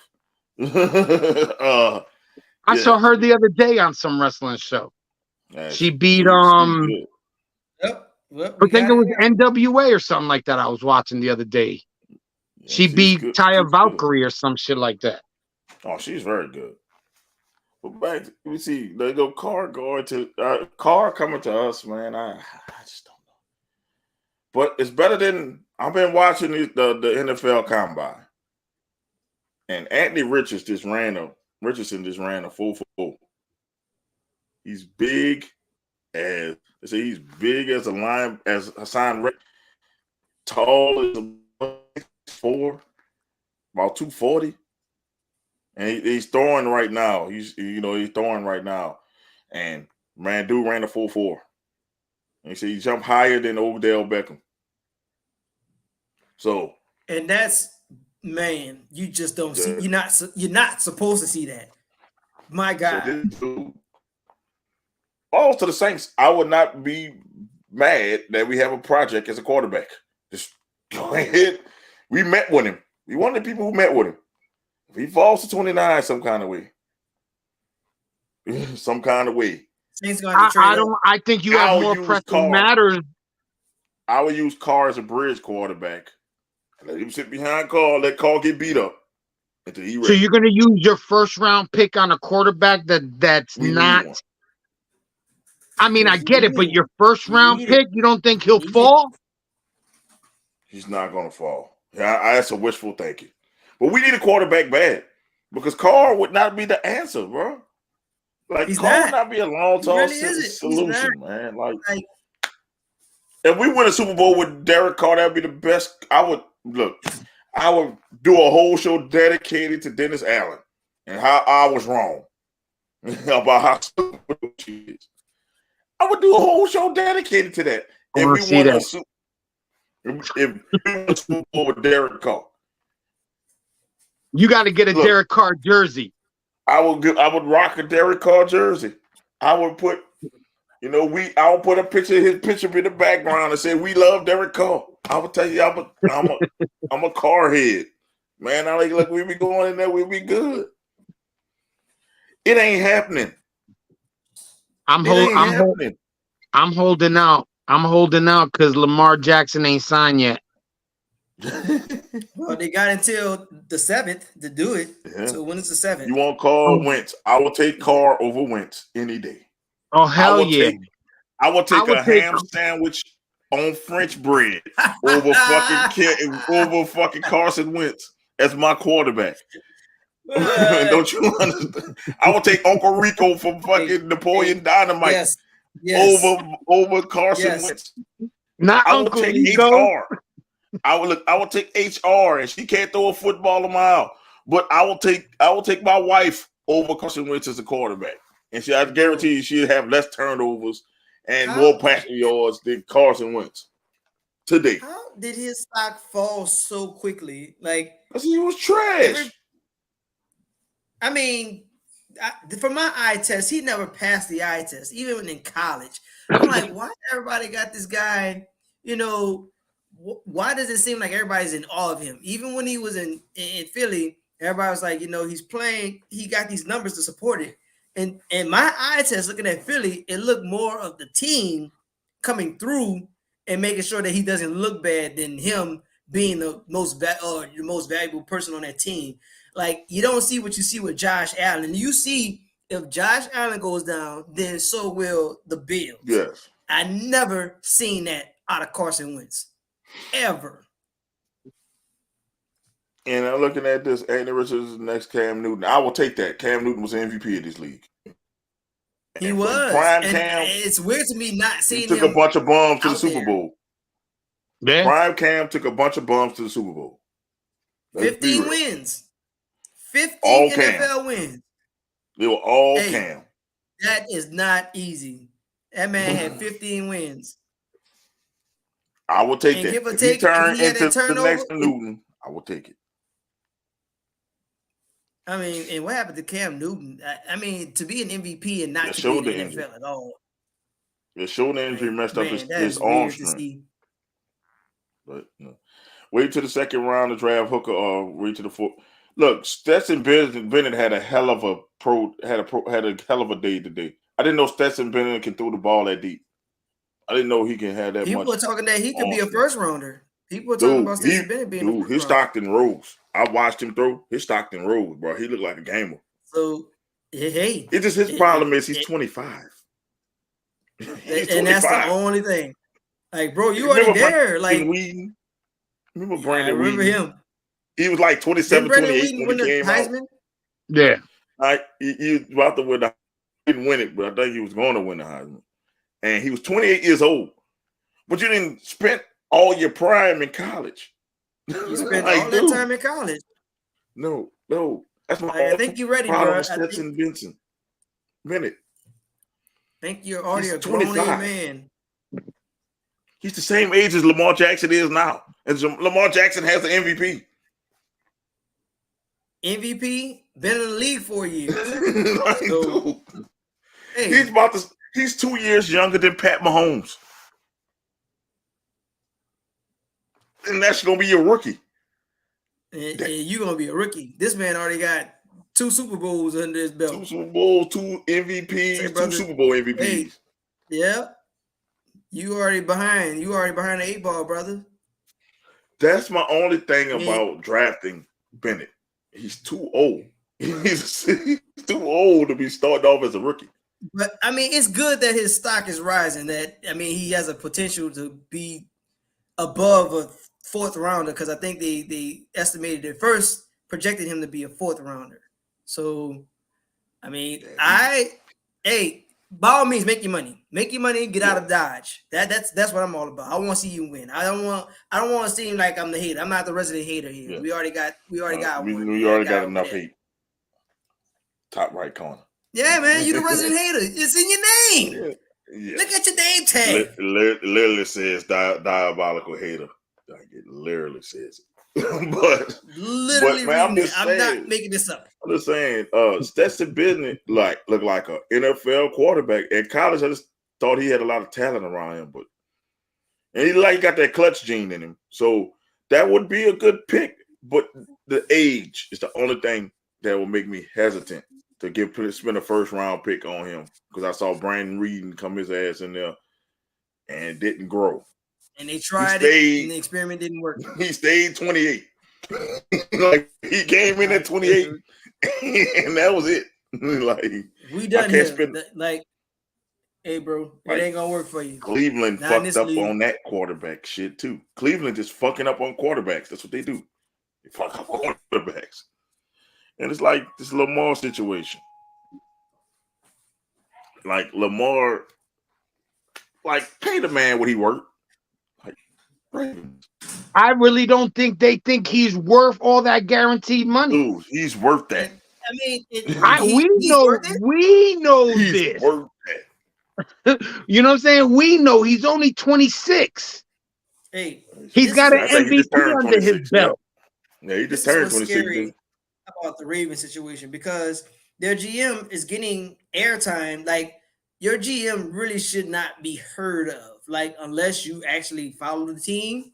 But the Ravens GM has airtime on these airwaves, through media outlets, talking about everything and it's revolving around Lamar. Because you're talking about Lamar, want to make sure the fans are happy, want to make sure the organization is happy. Yes, that's all great. Then all of a sudden we got on wide receivers because, hey, we never had a quality wide receiver guy. We never had a guy who's serviceable. We never had this. Nope. The shitty thing is they're going to make Lamar look like the bad guy. If he ends up leaving the Ravens, they're going to make him look like the bad guy. And in the grand scheme of things, he's not the bad guy. He thinks that he wants to be paid what he feels he's worth. He's not asking for, Deshaun Watson money. He's asking for close, but he's not asking for that. If he was, he played the whole season. He needs to be Deshaun Watson. Most of the season towards the end. He needs to get this money. No, I'm sorry, Jay. If Deshaun Watson is the standard, and Deshaun Watson has never got an MVP, I need to be getting paid more than Deshaun Watson. I'm sorry. You're right, because more than him because I didn't produce more. And we've been in the playoffs every year that I didn't started for you. We've been in the playoffs. Every year, the Ravens been in the playoffs because of Lamar Jackson. So you're right. Without me being in the playoffs, without me, if you let's do this whole season, they had Huntley starting that whole season. They do not make the playoffs. They do not. They could not get no more than 17 points a game. They couldn't get the most they scored was 17 points when Lamar went down. Their production went in half. Yep. So you telling me you're right? I work half of your offensive production, and I cannot get paid what Deshaun Watson get paid. I can't get paid what Pat Mahomes get paid. What Josh Allen about to get paid. With Joe Burrow about to get paid. Joe Burrow about to get. Jalen Hurts. Herbert, Jalen Hurts, all them about to get broke off. And you telling me I got to take $100 million in guaranteed money? Where you do this at? But where we doing that at? Where we do this at? Please tell me. And the other thing that's scary about that is when your coach is out there, because you started combines and your coach is out there, he got to say something. The coach is like, I want to get it done, but there's thing, and he constantly said this. He said this in week 3. We heard this right before the playoffs. I heard this after the playoffs. The dude is constantly saying, I want to get this done. For whatever reason, Baltimore never wants to get it, don't want to situate this, don't want to get this finalized. Like you've had, we've been without football for 3 weeks. We've been without football for 3 weeks, and we haven't had week 3 in 5 months. Like at the end of the day, he's not been injured that much. That last time I think he was injured for that contract talk. Like I'm not about to break my back and y'all not trying to pay me. Fuck that. Yes, sit out. I think this past season, at the end of the season, I don't think he was hurt like that. I think he sat out like, fuck you, I gotta get healthy because I'm about to be out here. Yeah. He bet on himself. And my thing is, Anthony, you gotta pay MVP money. He's an MVP. There's nothing you can do about it. You shouldn't have drafted him if you didn't want to pay him. And the quarterback market has been set. I'm sorry, Ravens, that you didn't pay him earlier. I am sorry, Ravens. Like, I am sorry. You should have paid him when he got his MVP. Should have had the foresight to pay him when he got his MVP. Should have threw a contract extension up in there. Yep. I would have paid him what he was worth then. They say it's never good to wait because the market dictates what you do. It's not about what you want to pay. It's what the market is. That's we in a free enterprise market. The market is the market. Now, whether you gonna pay below market price or above market price, that's on you. But you lose the commodity if you pay the wrong part. If you're not coming up with the right price, your commodity is Lamar. Because Lamar, he's not gonna. And for some reason, I think he's not. Oh no, they're gonna put him on the franchise tag that he's able to negotiate with other teams because he's not gonna want to play. He's not gonna want to pay. He already said it. I'm not playing under the franchise tag. That gives him what? 40-something million, 45 million? Yeah, look, he was hurt last year too, but what quarterback isn't hurt? Like, I mean, last year too, but you got two healthy quarterbacks, Anthony, and they always hurt. Carson Wentz stayed hurt. I mean, he brought him to the playoffs every year. Yes, and I saw him up close this year in the dome, bro. That's a $200 million quarterback guaranteed, bro. That money needs to be. Dude, we couldn't stop this dude. We finally lost against Lamar. We beat Lamar first time. He was like the invisible juice Willie Beeman was talking about on Any Given Sunday.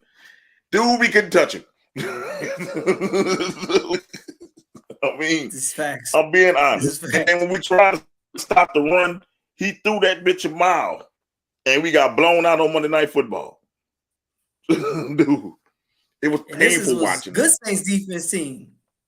It was painful. It'd be different it'd be different. Like I think I said this last week. It'd be different if he had a superstar running back and superstar wide receivers. He just had role players, and he was still bringing them to the playoffs. No, Daniel Jones wants over 45 million. See how the market is dictating. He don't want 45 million no more. He wants over 45 million. The Giants would be nuts to pay him. Do you think he's worth $45 million? Fuck no. Fuck no. Fuck out of here. Where's your MVPs? Where's your rookie of the year? You ain't got none of that. You ain't got jack. Get the fuck out of here. That's what I told you. How many? What do you bring? What do you bring to the negotiation? I won you a playoff game. I got you one playoff game. It worked for Dak Prescott. Hey, did it ever? My God. But you know, when your owner's 100 years old, if he wants.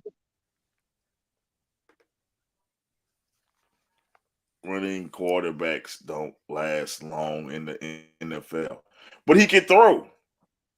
Lamar Jackson can throw. He just don't have nobody to throw to. The only reason why he runs is because he doesn't have a good running back.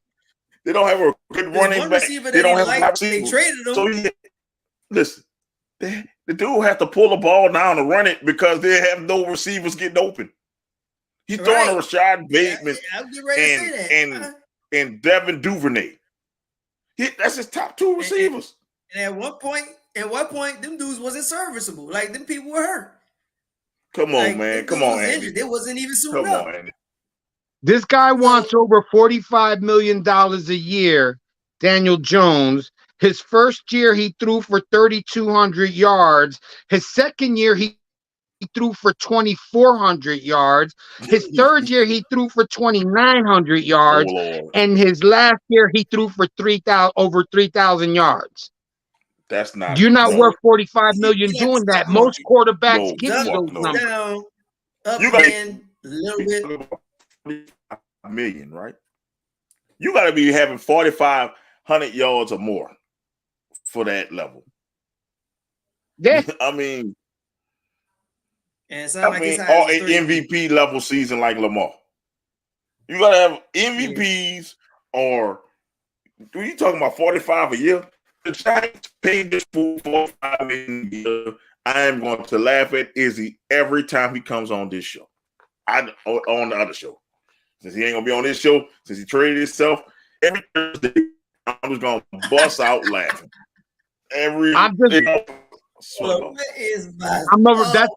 gonna be how I say hello, Daniel Jones. I don't have my laugh. Oh man, the whole time they go like, "Boy, why you laughing?"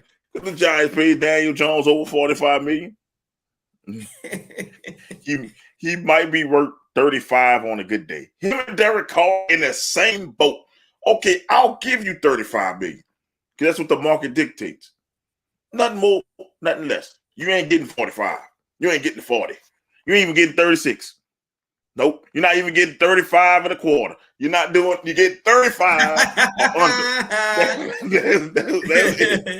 That's it. You're not getting 35 million and 1 cent. No. Not a cent more than. And I'm only giving you like, $20 million guaranteed. Yes. Oh, sorry. I'm not. I'll pay Tannehill. I'll pay Daniel Jones Tannehill money.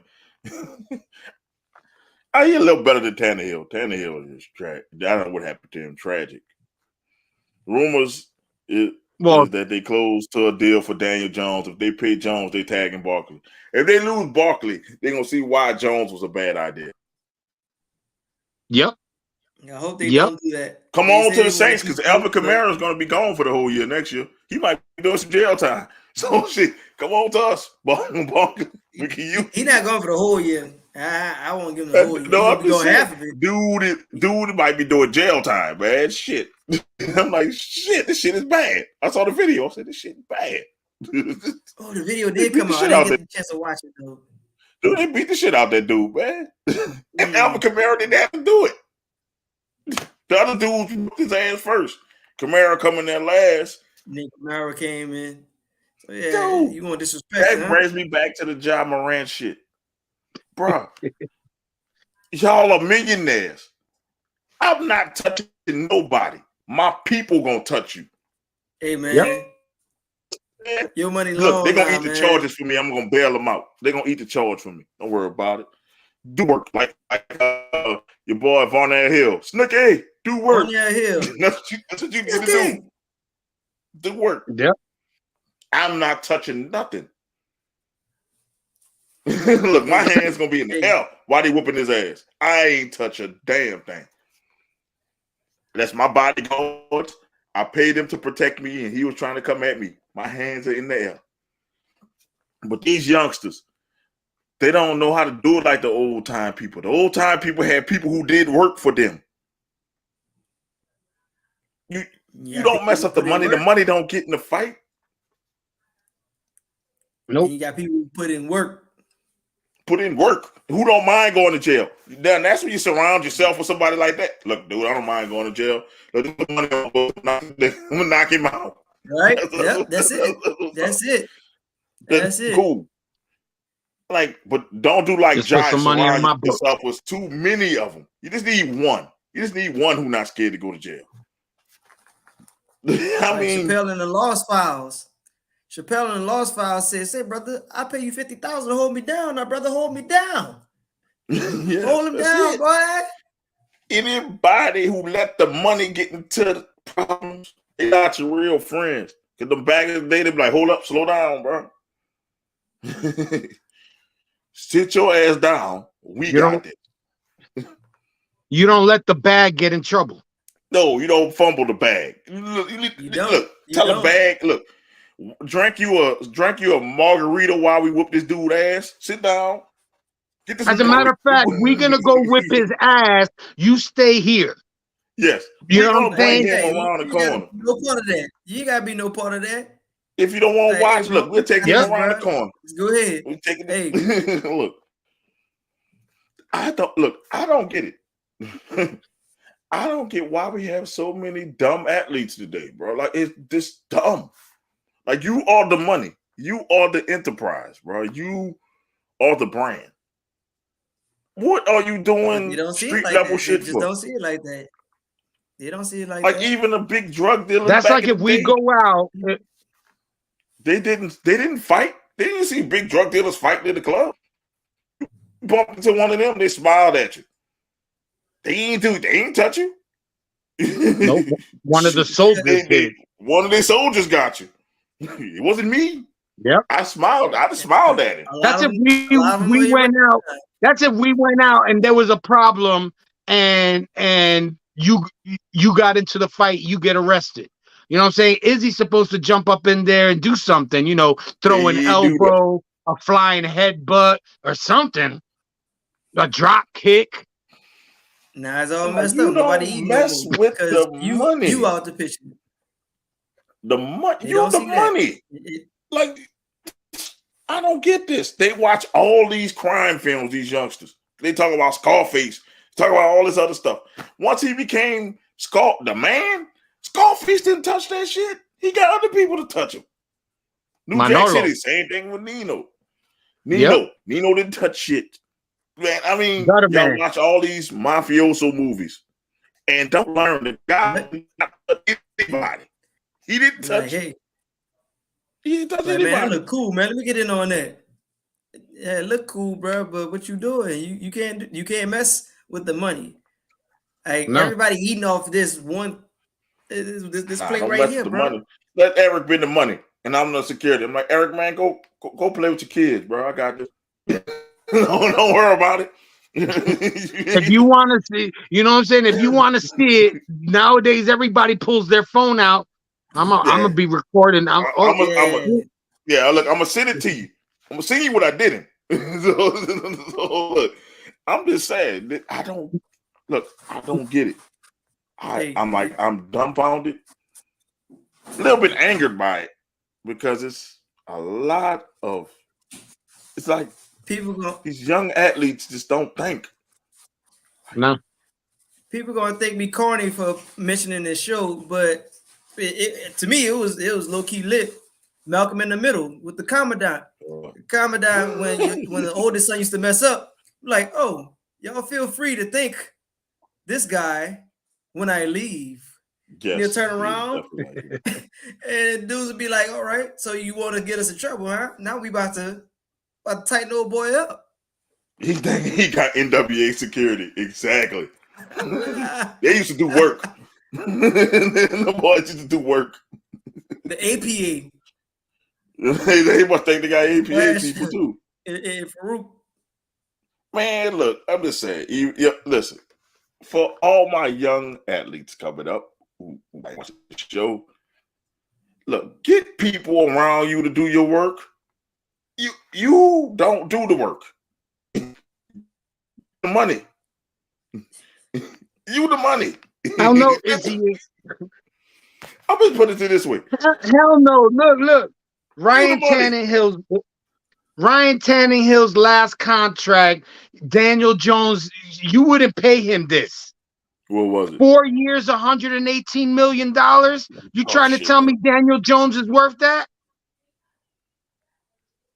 118 million? Hell no. Man, you say it's 118 million. 4 years, 118 was his last contract. For Tannehill. He signed it in 2020. So that's 29 million a year. Yeah, I'll pay Daniel Jones 29 million a year. Anything below 35 and below, I'll pay 29 million a year. That's the market. We went back to the market. It's the market. I'll pay back. Thank you, Cleveland. Thank you. Yeah, thank you, Cleveland. I'm just laughing. It's the fucking. I might have to put that in the shirt. You the money. Put that on the shirt. Give it to all of you. The money. You the money. Sit your ass down. You the money. What are you still trying to fight for? Ja Morant. You the money. What you need a gun for? You the money. The people around you supposed to have the guns, not you. Literally the money. You Stop the money. Up the money.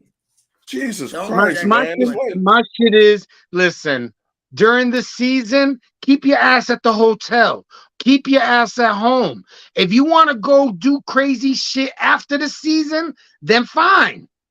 You know what I'm saying? But you know, a lot of those guys are single too. So, you know, single and new money. Oh, you bring the bitch to your house. Thanks. So one of the two. If I'm young and got new money, I don't want nobody at my house. I don't trust you like that. We at a hotel, baby. Yeah. And we signed an NDA. You can afford a hotel. Then I'm gonna pay you to leave. I don't never want you to know signing the contract. Look, if it's a lady coming to the house, we signing the contract and check yes to everything you want to happen. I'm be doing the contract like Dave Chappelle, bro. Some of this stuff we gotta vet. Everything. Hey, like I gotta screen you, man. Like, hey, what your last, you know? I don't want no scandals. Hey. Are you drinking? Yes. What was your last job? How long you held this job for? What does your last W-2 look like? You know, I'm gonna need something, brother. Like, hey, you can't just come up in here like that. Jay, it's gonna be like the doctor's form. I'm gonna have it like the doctor's form. When they ask you, do you have any of these ailments? I'm gonna have a checklist for every damn thing. Yep. It's gonna be like, what you want?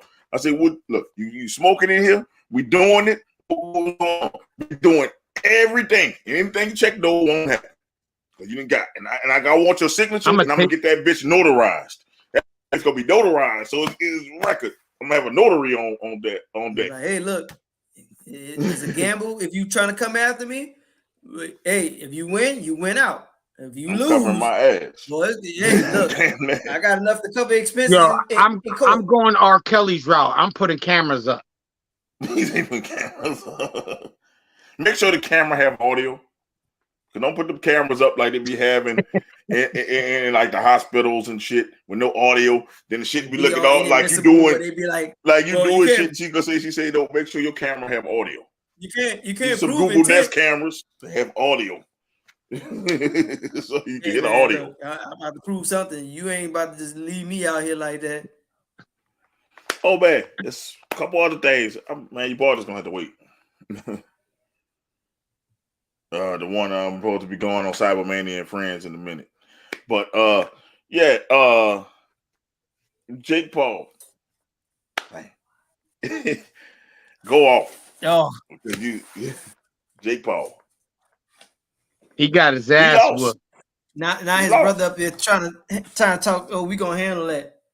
Hey, bro, won't you worry about Seth first? Won't you worry about Seth Rollins first? How about this? Go fight his brother. Go fight his brother. Go fight Tommy Fury's brother. I want to see how that fight goes. Oh, hell no. I don't want no parts of that. He ain't heavy enough to fight that dude. That dude got cinder blocks for fit. Fighting no Gypsy King. Go after the Gypsy King. You bad, Logan. Go after the Gypsy King. Hell no. Hey. He ain't that bad. Please. No, my shit was the deal. He said all or nothing. He said all or nothing, and now he trying to renege on that deal. Or to take all his stock in his company? It was supposed to be all or nothing. If Tommy Fury would have lost, he would have went home with nothing. He would have went home with a loss. Yeah. So he not only was supposed to make money, I thought he was supposed to get stake in that energy drink. Yeah. He gave and all now that. He's trying to renege on it. He's trying to say, we didn't sign a contract, but you were dumb enough to do it in front of a camera and a verbal contract. Oh, no, yeah. And you shook on it. If you got witnesses and that video, it was at the press conference. But you know the thing they're gonna say he said it in tongue in cheek. That's why you need to get everything in writing. That's why I tell everybody, don't do no verbal contract because it could be disputed. They could dispute it all they want. Listen, look what I did. I just say, okay, you serious? Put that shit in writing with your signature. If they can prove all levels of competency, hey, that don't matter. It won't matter. He's gonna just say they did that for a show, and verbal contracts are like, yeah, I did that for a show to get the people up. It wasn't serious. So they're gonna say all that shit. And you're gonna be tied up in court until you get all. No, get that shit. That's the best option. Tommy Fury should have got that shit in writing. Give it up. He thought he was gonna win, and that was not a knockdown. I saw it. No, he didn't. He slipped. He was slipping back, and then he tapped him on the forehead when he was slipping back already. So it was like a push. My God. He caught him off balance. I rewatched the fight. I said I wasn't. He got his ass whooped. He did. And then he talk about he did. Tommy Fury. I'm sick. I did this.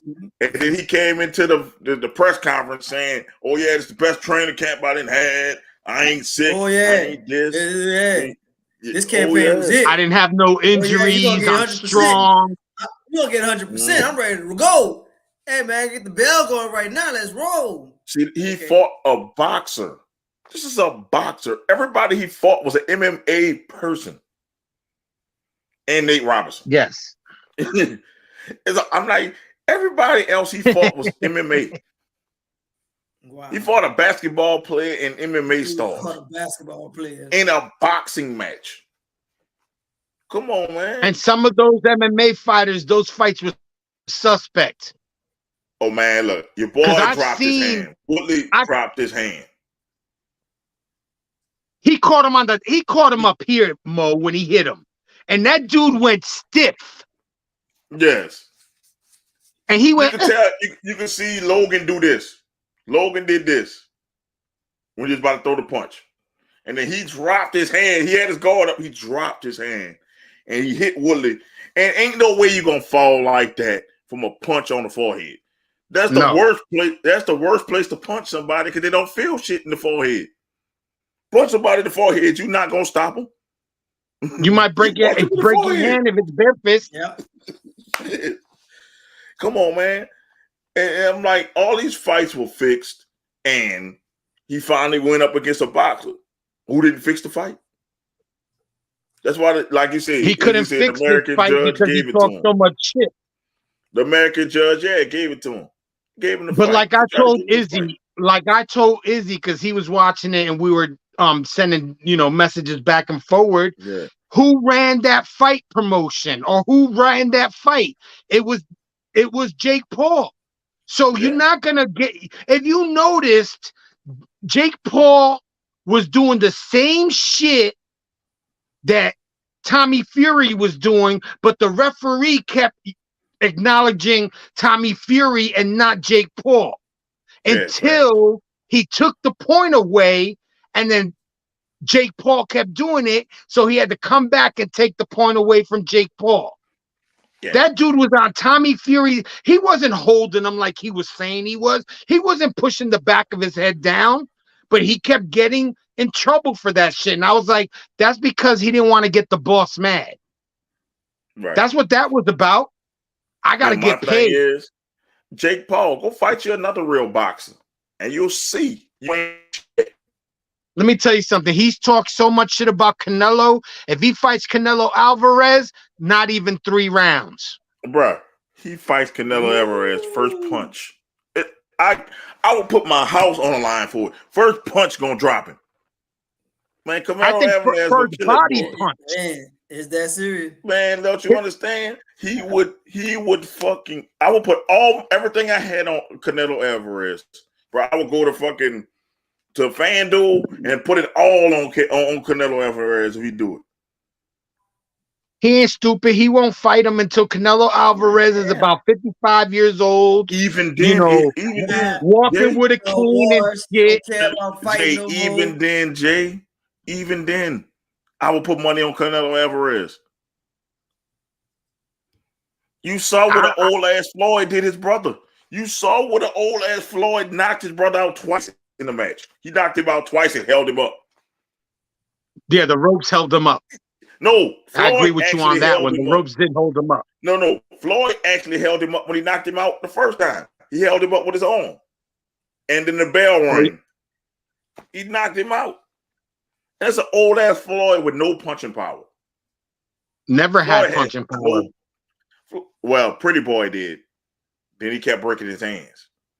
Go look at young Floyd. Floyd was knocking people out. But if you get punched in the face out 800 times in a fight, you get knocked out too. Oh yeah. You know what I'm saying? You can only take so many blows to the head before your body gives in. I'll put my money on mortgage money on Canelo. Like seriously, I would, dude. If he fight that person, that'd be the easiest money I would ever make. And the funny thing is, Canelo make a big purse off of that shit. Go fight Triple G, because I want him really to be hurt. Triple G will put him in the coma. Oh. Ooh-wee. Yeah, go fight Bud Crawford. Please fight Bud Crawford. So anybody fight Bud Crawford. Well, please, go fight Bud Crawford. Bud Crawford would kill him. He picks and chooses who. He thought that Tommy Fury was a punk. Yeah. Listen, Tommy Fury is only 23 years old. He can only get better. Yeah, he's an amateur right now. He's only 23. And he beat him. I told Izzy maybe Jake Paul won 2 of those 8 rounds. Maybe. Your brother. And that 10-8, and when that knockdown round, that was a 9-9 round. That was bullshit. Let me put it this way. That was a bullshit round because that was not a knockdown. He's slipping. If you look at it, he was slipping before he got hit. Like, so if you're already like slipping and if I hit you with a shot, you're gonna go down. It's human nature to go down if you're slipping and something pushing you. And he go to announce that was a knockdown. The announcers on, like I said, they're not trying to get the boss mad. So the announcers were riding Jake Paul like he was all that in a bag of chips. Man, and really, he did not look good. Jake Paul. He did not look good. And like I say, man, put me in the ring with Jake Paul. I'll knock his ass out. He ain't no good boxer. I look at him, he's not a good boxer. Bro is not a good boxer.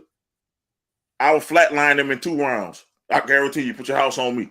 I'll flatline him in 2 rounds. What I noticed about Jake Paul, and yes, very bad footwork, and he likes to turn his back all the time.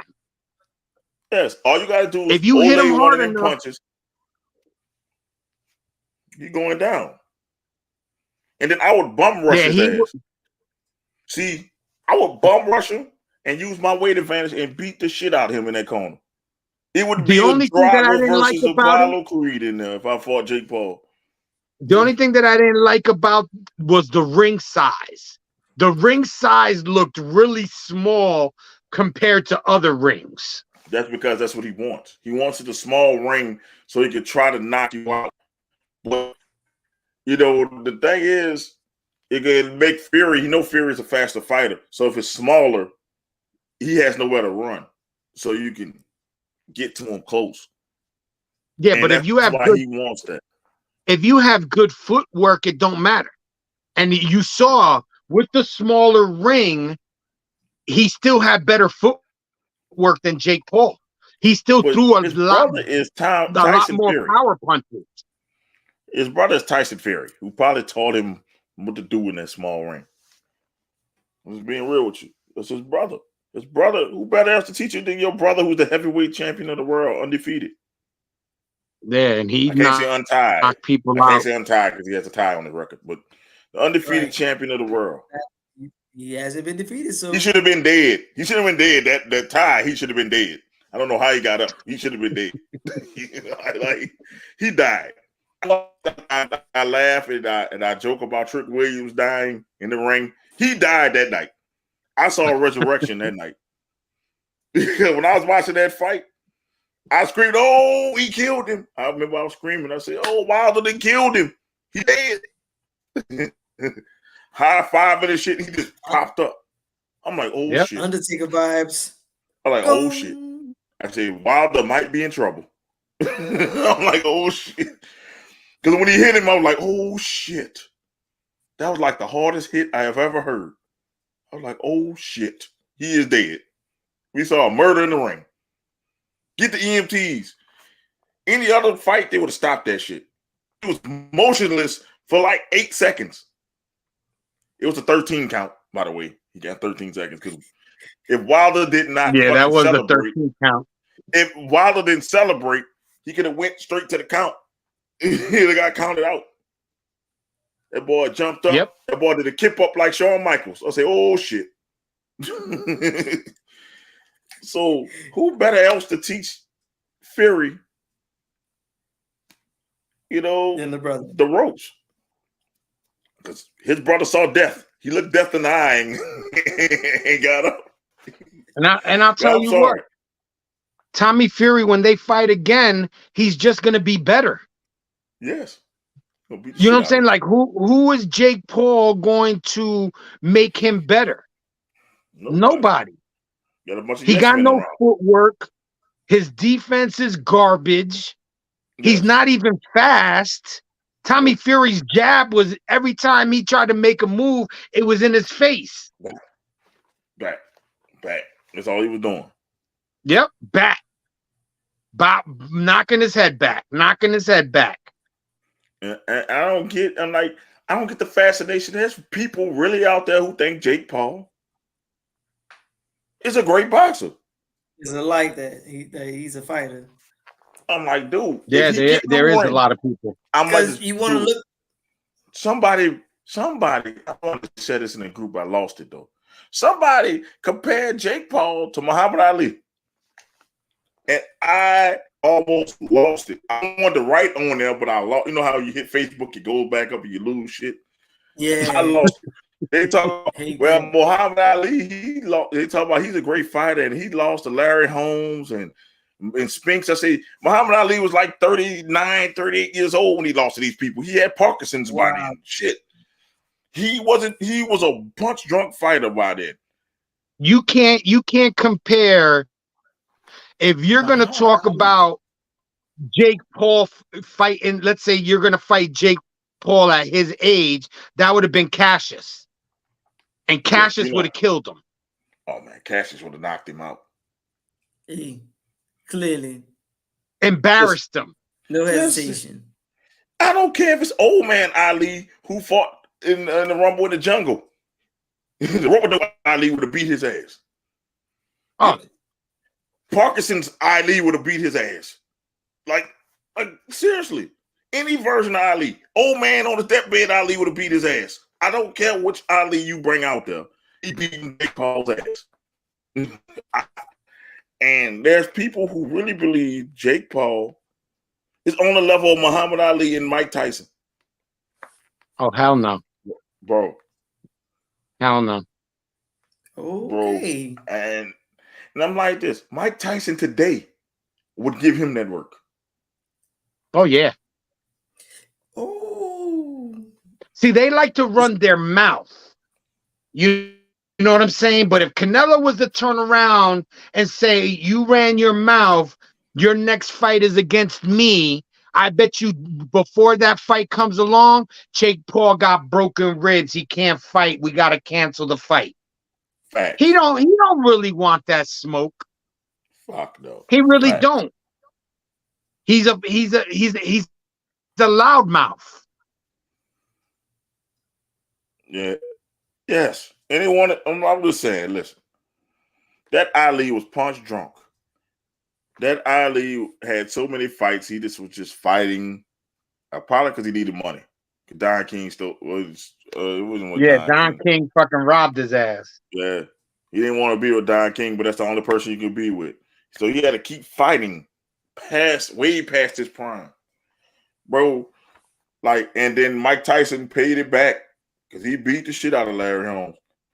He said he did it for Ali. Boy, did he beat the shit out of Larry Holmes. Oh yeah, he did.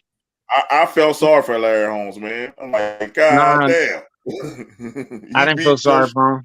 He beat the fucking listen, how he beat that man, it was sad. It was savage.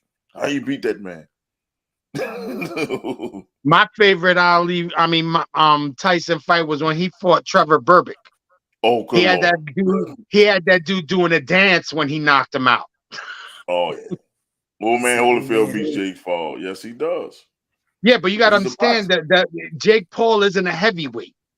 No, he's lightweight. So give me Marvelous Marvin Hagler.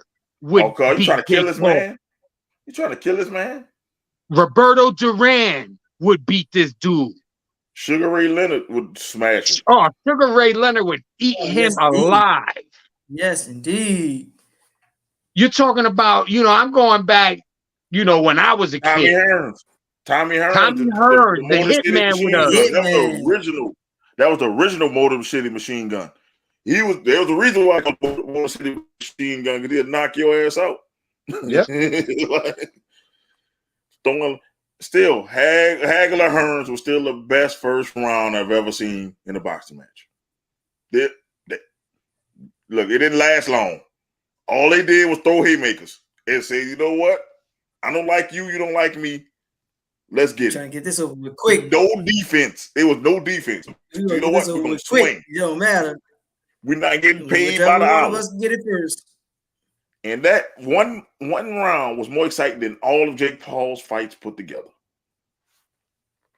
Damn. Yeah, definitely. Definitely. Man, he couldn't beat Gotti Ward. Man, even go Gotti and Ward smaller than him, I put Gotti L. Ward against him. Oh, hell yeah. Gotti or Ward. That was a war. Either one of them would whoop Jake Paul's ass. If y'all never seen Arturo Gotti versus Mickey Ward, please go look that fight up. That was a war. Watch them all. Yes, it was a war. It was a war. And then the next one, listen, it was wars when they fought. And that's what boxing was great. Boxing is not great anymore. Julio Cesar Chavez. Yeah. Hector You know what I'm Camacho. saying? Hector Camacho. Even what's his name? Oscar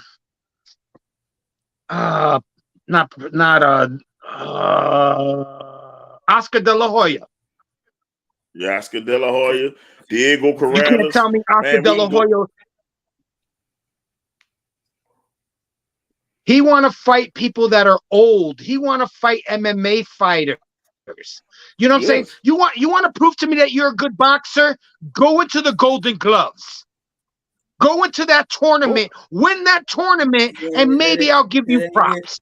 No, put it this way. No, even go to Golden Gloves.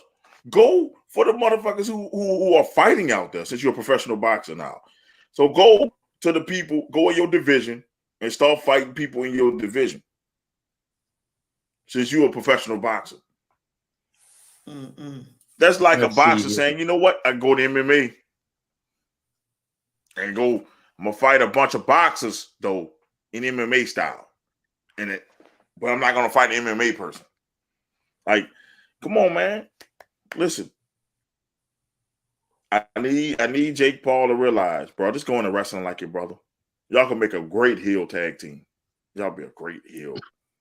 But I don't think he's athletic as his brother. So you could be Animal and he could be Hulk. He could fly and you could do the power shit. So boom. This go into wrestling, man. That shit works in wrestling. In real life, boxing, selling wood tickets you can't cash, bro, gonna get your ass killed. Ain't gonna work. But then they got another fight tonight, man. Who you got? Bones Jones or Gagne? They teasing Bones Jones. I'm going with Bones Jones. They teasing him because he's saying he like the great white hype shape, like your boy, like Damian Wayne, because he got fat. But I'm like, he had to get big to be a heavyweight. He's got tech. So his technique is so scary that I don't know. I don't care what weight he is. You know what I'm saying? He could wrestle. He could box. I love that. He throws that elbow when you think he's throwing a punch. He catches you in the jaw with that elbow. The other guy got power. I think that if Bones gets him to the ground, it's over. Yeah, you're right. There's a lot of people talking about his technique. His body. But I'm like, you can't replace technique. How big you get? Because who there was? Daniel Cormier he looked like a dad. He looked like he had an ultimate dad bod. He was dominating. and Bones Jones is a wrestler. The wrestlers it's hard to beat. Because once they get you on the ground, bro, you're not getting up if you're a striker. The only person that'll beat a wrestler is another wrestler, bro. They are weird. Like, you can't beat a wrestler because they know all the techniques to grab your ass and pick you up. Boom. You can't beat them. Unless you Rocky in an exhibition round. So way you beat a wrestler. When you throw thunder lips. Like maybe Brazilian Jiu-Jitsu might can help you, or Judo might can help you with the fucking wrestling technique that you could throw them, maybe. Well, yeah, Brazilian Jiu-Jitsu does teach you defense when it comes to takedowns. Yes. Judo. Maybe you could throw. Maybe you could throw his ass enough times he get tired. But the takedowns, bro. Once they get your knees, you done. Cause they come in so fast. Cause you can't throw a punch going down if you're not expecting somebody to come down. So you can't hit him in the back of the head with a punch. So all you gotta do is take the ride. And once he give you the ride, man, it's over. You hitting the ground and they on top of you. And now all that striking doesn't matter when you're on your back. Unless you catch a motherfucker with an elbow. Like, come up with an elbow. Or you catch it with a little punch up there, but they punching on top of you. So you got to know the right defense to get up. And most strikers don't know that. That's why Kimbo Slice got ate up in the UFC. He should have went boxing. Yep. Kimbo Slice would have been a great boxer. Kimbo wanted to go in the UFC. From them backyard fights he used to have, I see why he went. I see why he wanted to not be a boxer.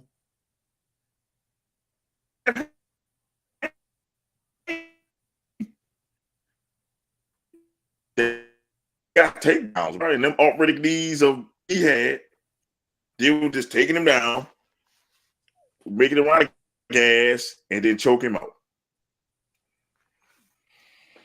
If you happen to watch the pay-per-view tonight, watch the girls fight. I heard that. And tell me that girl from like Russia, whatever the hell that she's from, Valentina, what is it?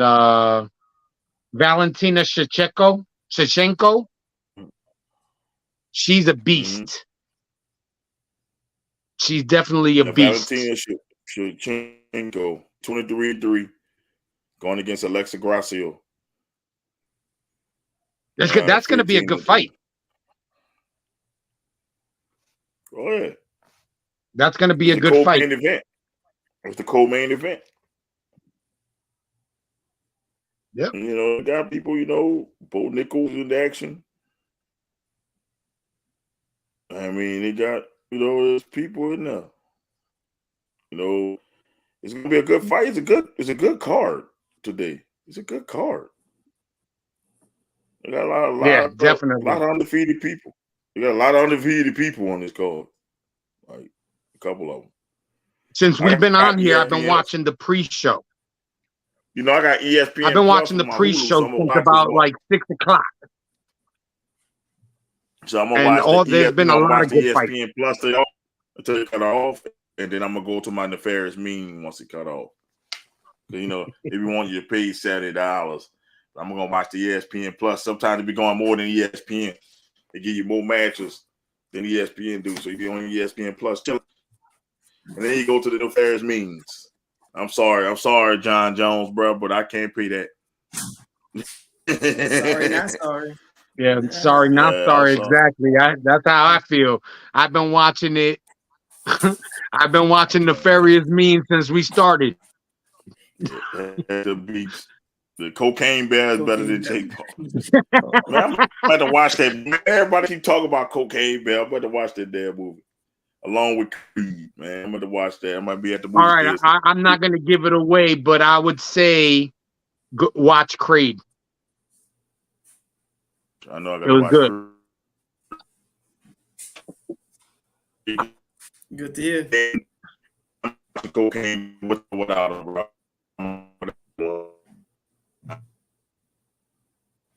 Like, I keep hearing about it. Man, it's good, man. But I'm gonna let Eric, we go in the show talking about Eric's boy. We did, he did it, his boy. See, he did it right at the show last week. What you holler? I'm gonna let Eric gloat. 71. Hey, a lot of guys. I'm not gonna say a lot of guys. I mean, it's uncommon that you get these type of numbers. Booker did it a few years back. Dame actually been going berserk in these last few game stretches. When we played them, the Pelicans played in Portland, he dropped 41 or so.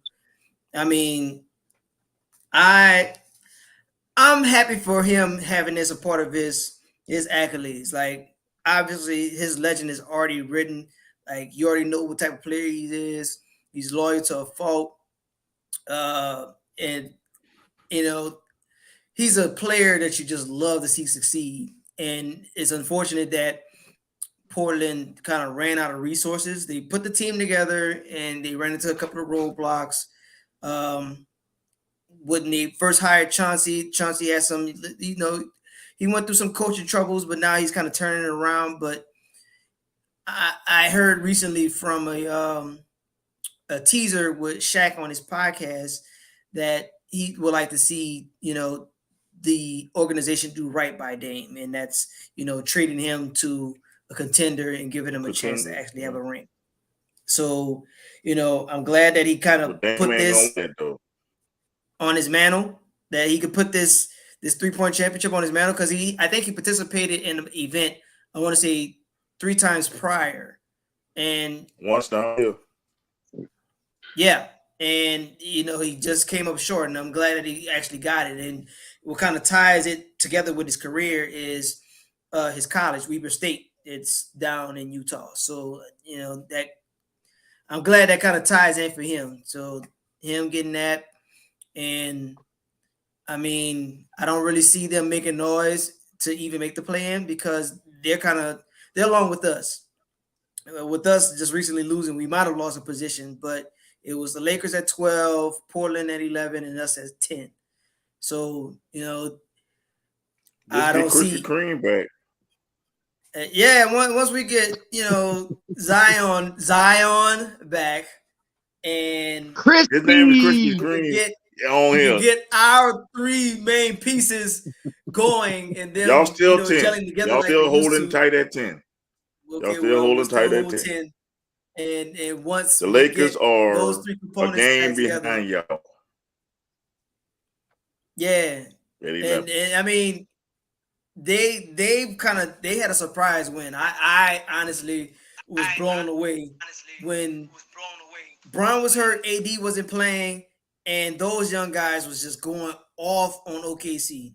OKC got it. Well, they was out, they all-star that game too. But if you're out there, hey, you're serviceable, go win the game. That's what they're paying you for. They're paying you to win games, despite whatever situation comes up. But back to Dame, with Dame, hey, why don't you come here? I'm hoping for that for you, man. Like, who are you going to CJ trade? already said he wanted to keep playing with you. Who would you trade?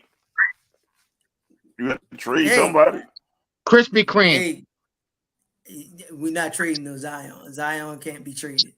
Hey, I would trade. You say that now. Zion, you say that now. But if he keeps getting hurt, and I'm a sucker for saying it.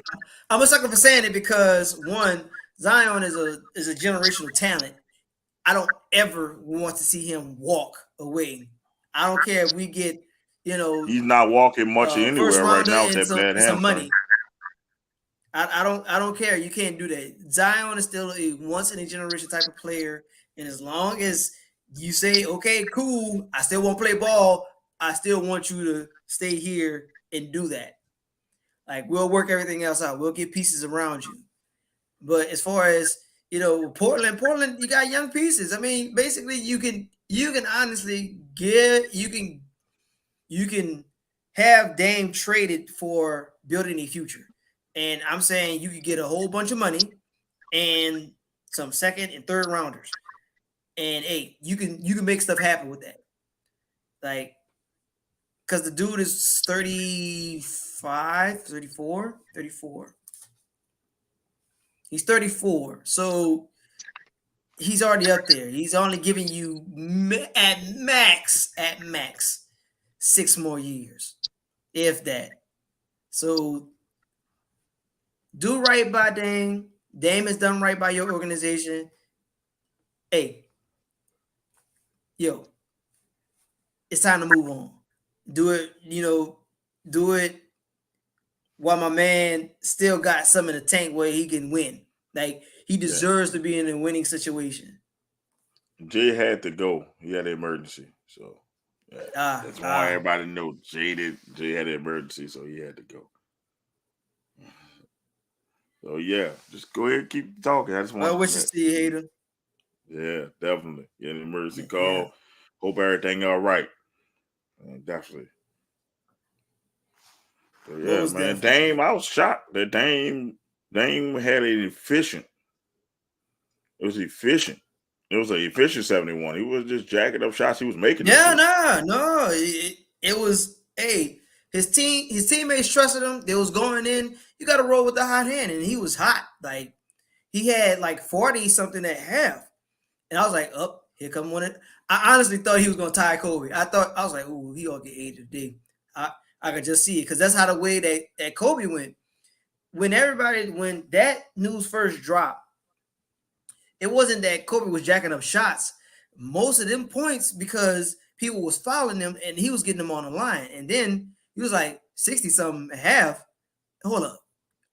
I had to refresh. This is back in the day when you had to go on your internet browser, dialing up, whatever. I'm like, let me hit refresh. You had to wait 2 minutes for it to refresh the page. I said, no, that's real talk. That boy really got 60 something at the half. I said, that dude might get 100.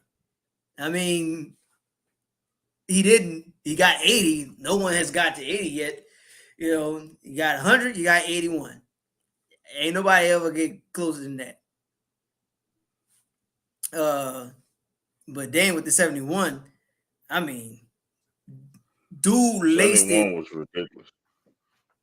He stepped over the half point, the half court line, not jacked it, but sat there and laced it. Like he knew he was gonna make this shot. Like it was that for him. And I mean, he's done so many wonderful. He's ended All-Star games like that with the target scores. Like, hey, dang, what you think this was? Like for real. And he'll just lace it. Like, hey, we know that you got that. They call you Logo Lillard for a reason.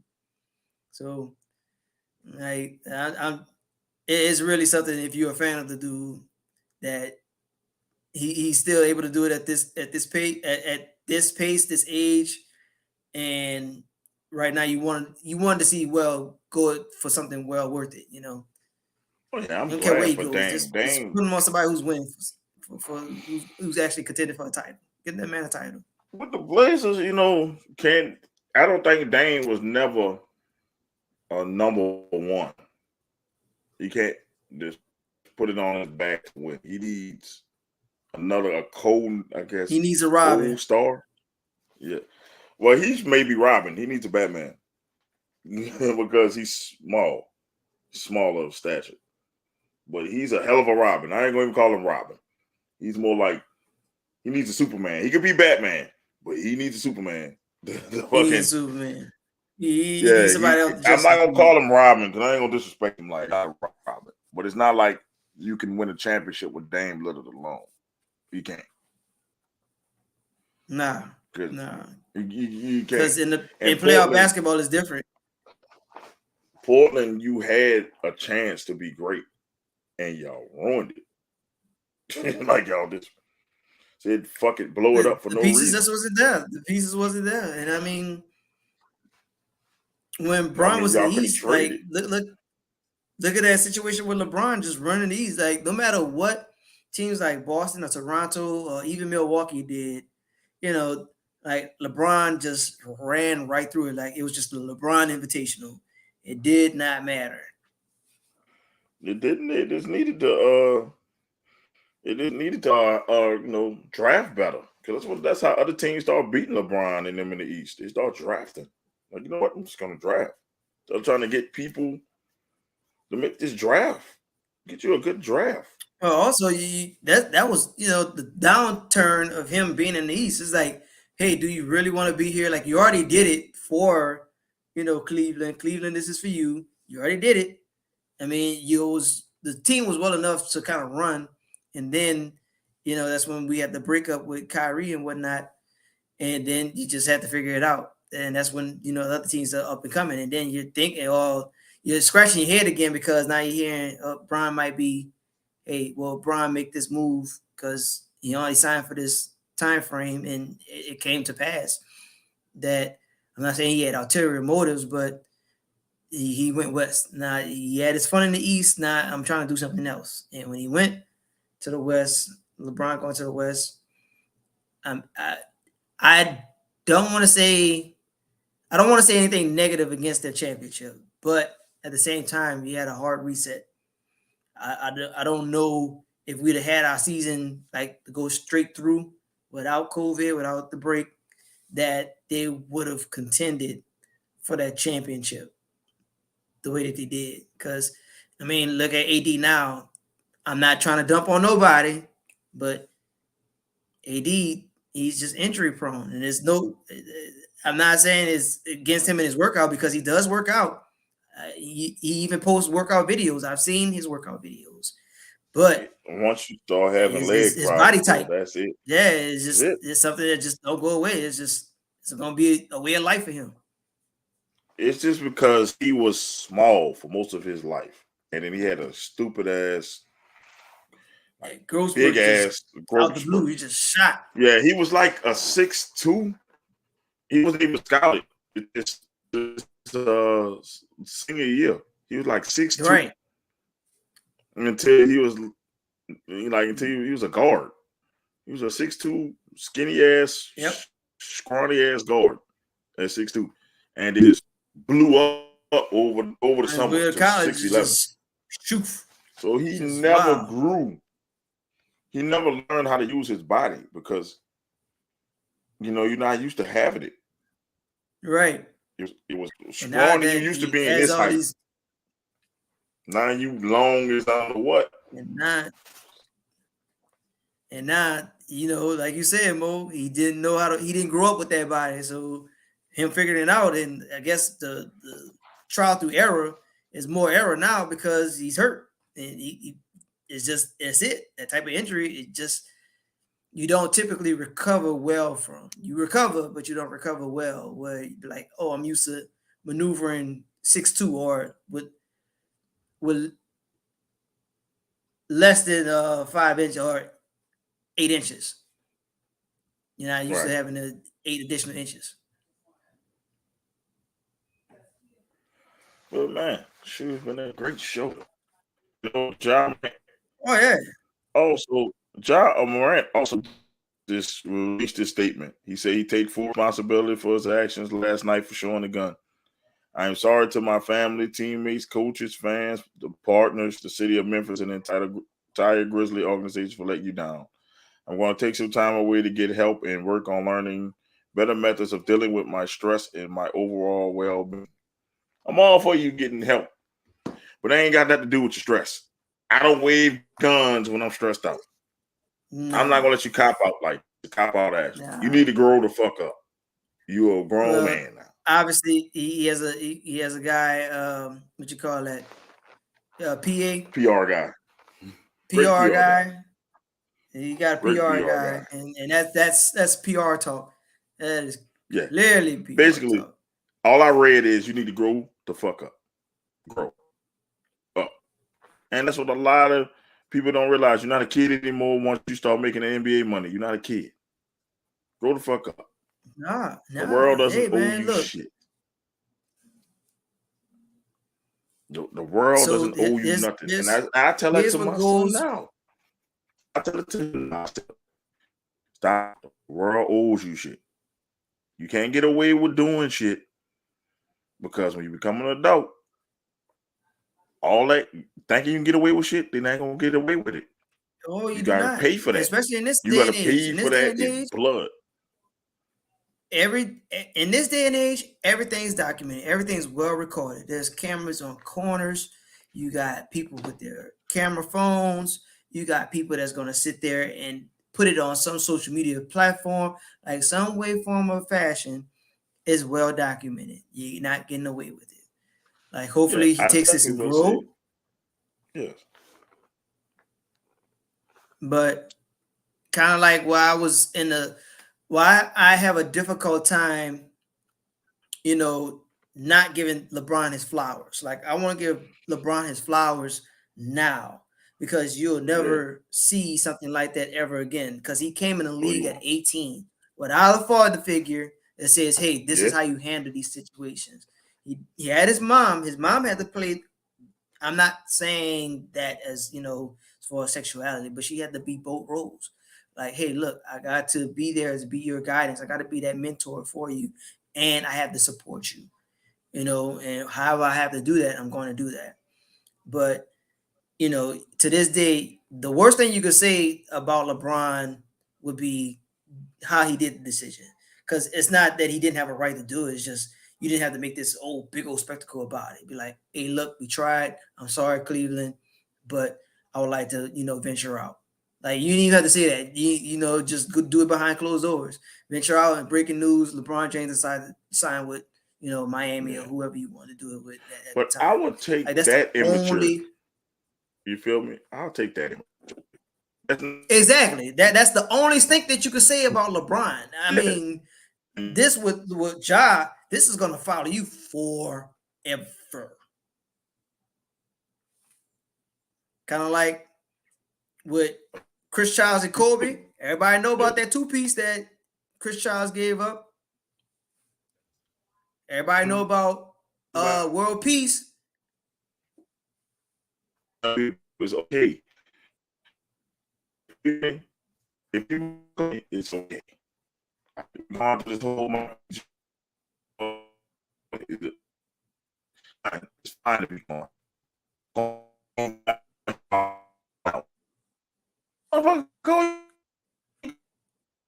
Going this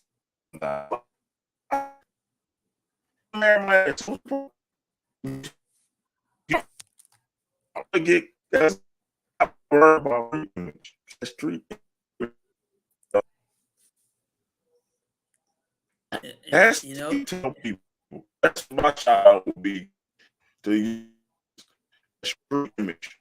Being does not pay the bill.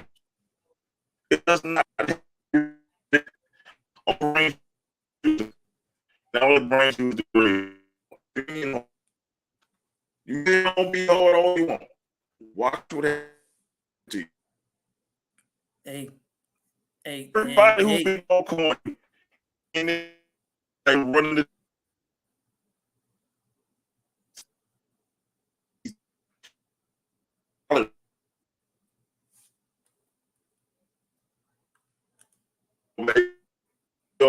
Obama and the Chicago world and the free world. Was called so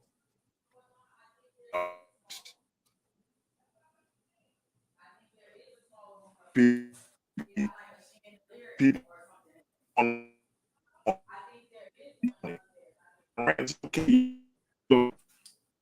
person call you corny or make you stop players what you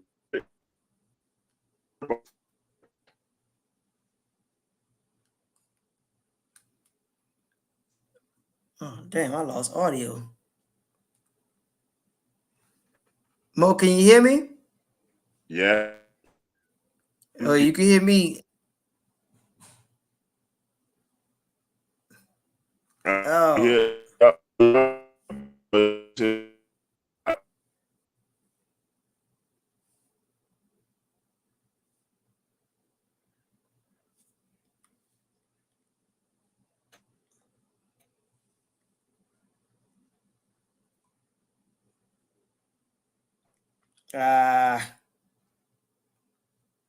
I lost audio.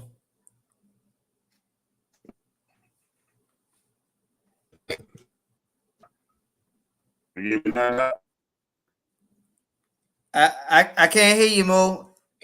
Like you broke up on me. I can't hear you, Mo.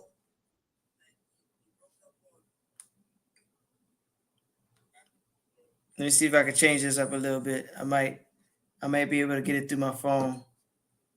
Let me see if I can change this up a little bit. I might be able to get it through my phone. For real.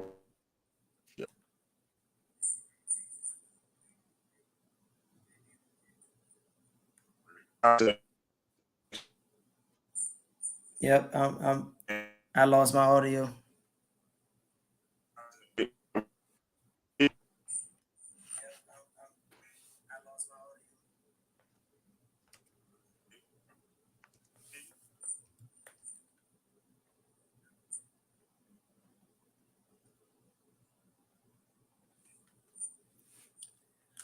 All right. So my shout out will go out to birthdays for the month of March. I have two siblings that's going in for the month of March, so I want to definitely shout them out. Shout out the commission always as a whole for boat shows. Fan of Thursdays. Was a fan of Fridays, and then I came on. So thank you, Mo, for that. Wishing you the best with moving on to this project that you're going to help out with. Want to wish that show, all out the best, getting out off the ground, because I know it won't be easy. And also for my family. And for everyone tuning in and continue to improve our numbers. Folks buying the merch. I kind of copped onto some merch myself. Hopefully I'll be in by the next time that we do another show. And I'm gonna leave it right there.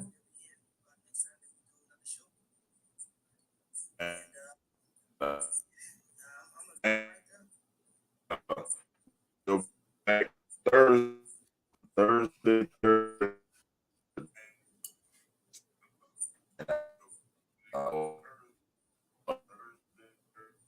Regular time, as hopefully nothing come up, but I definitely gonna be regular time.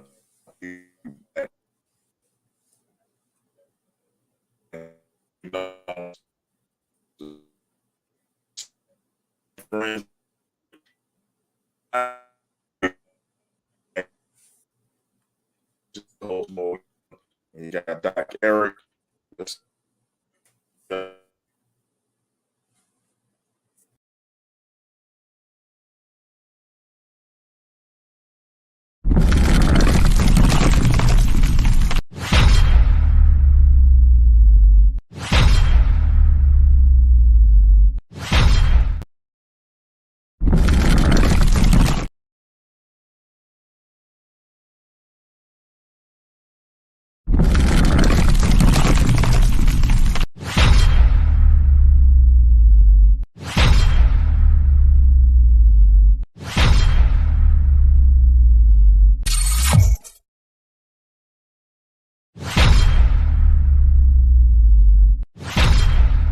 And if me see me keep looking over my shoulder, I gotta watch my back. Oh, she egged me. What the hell?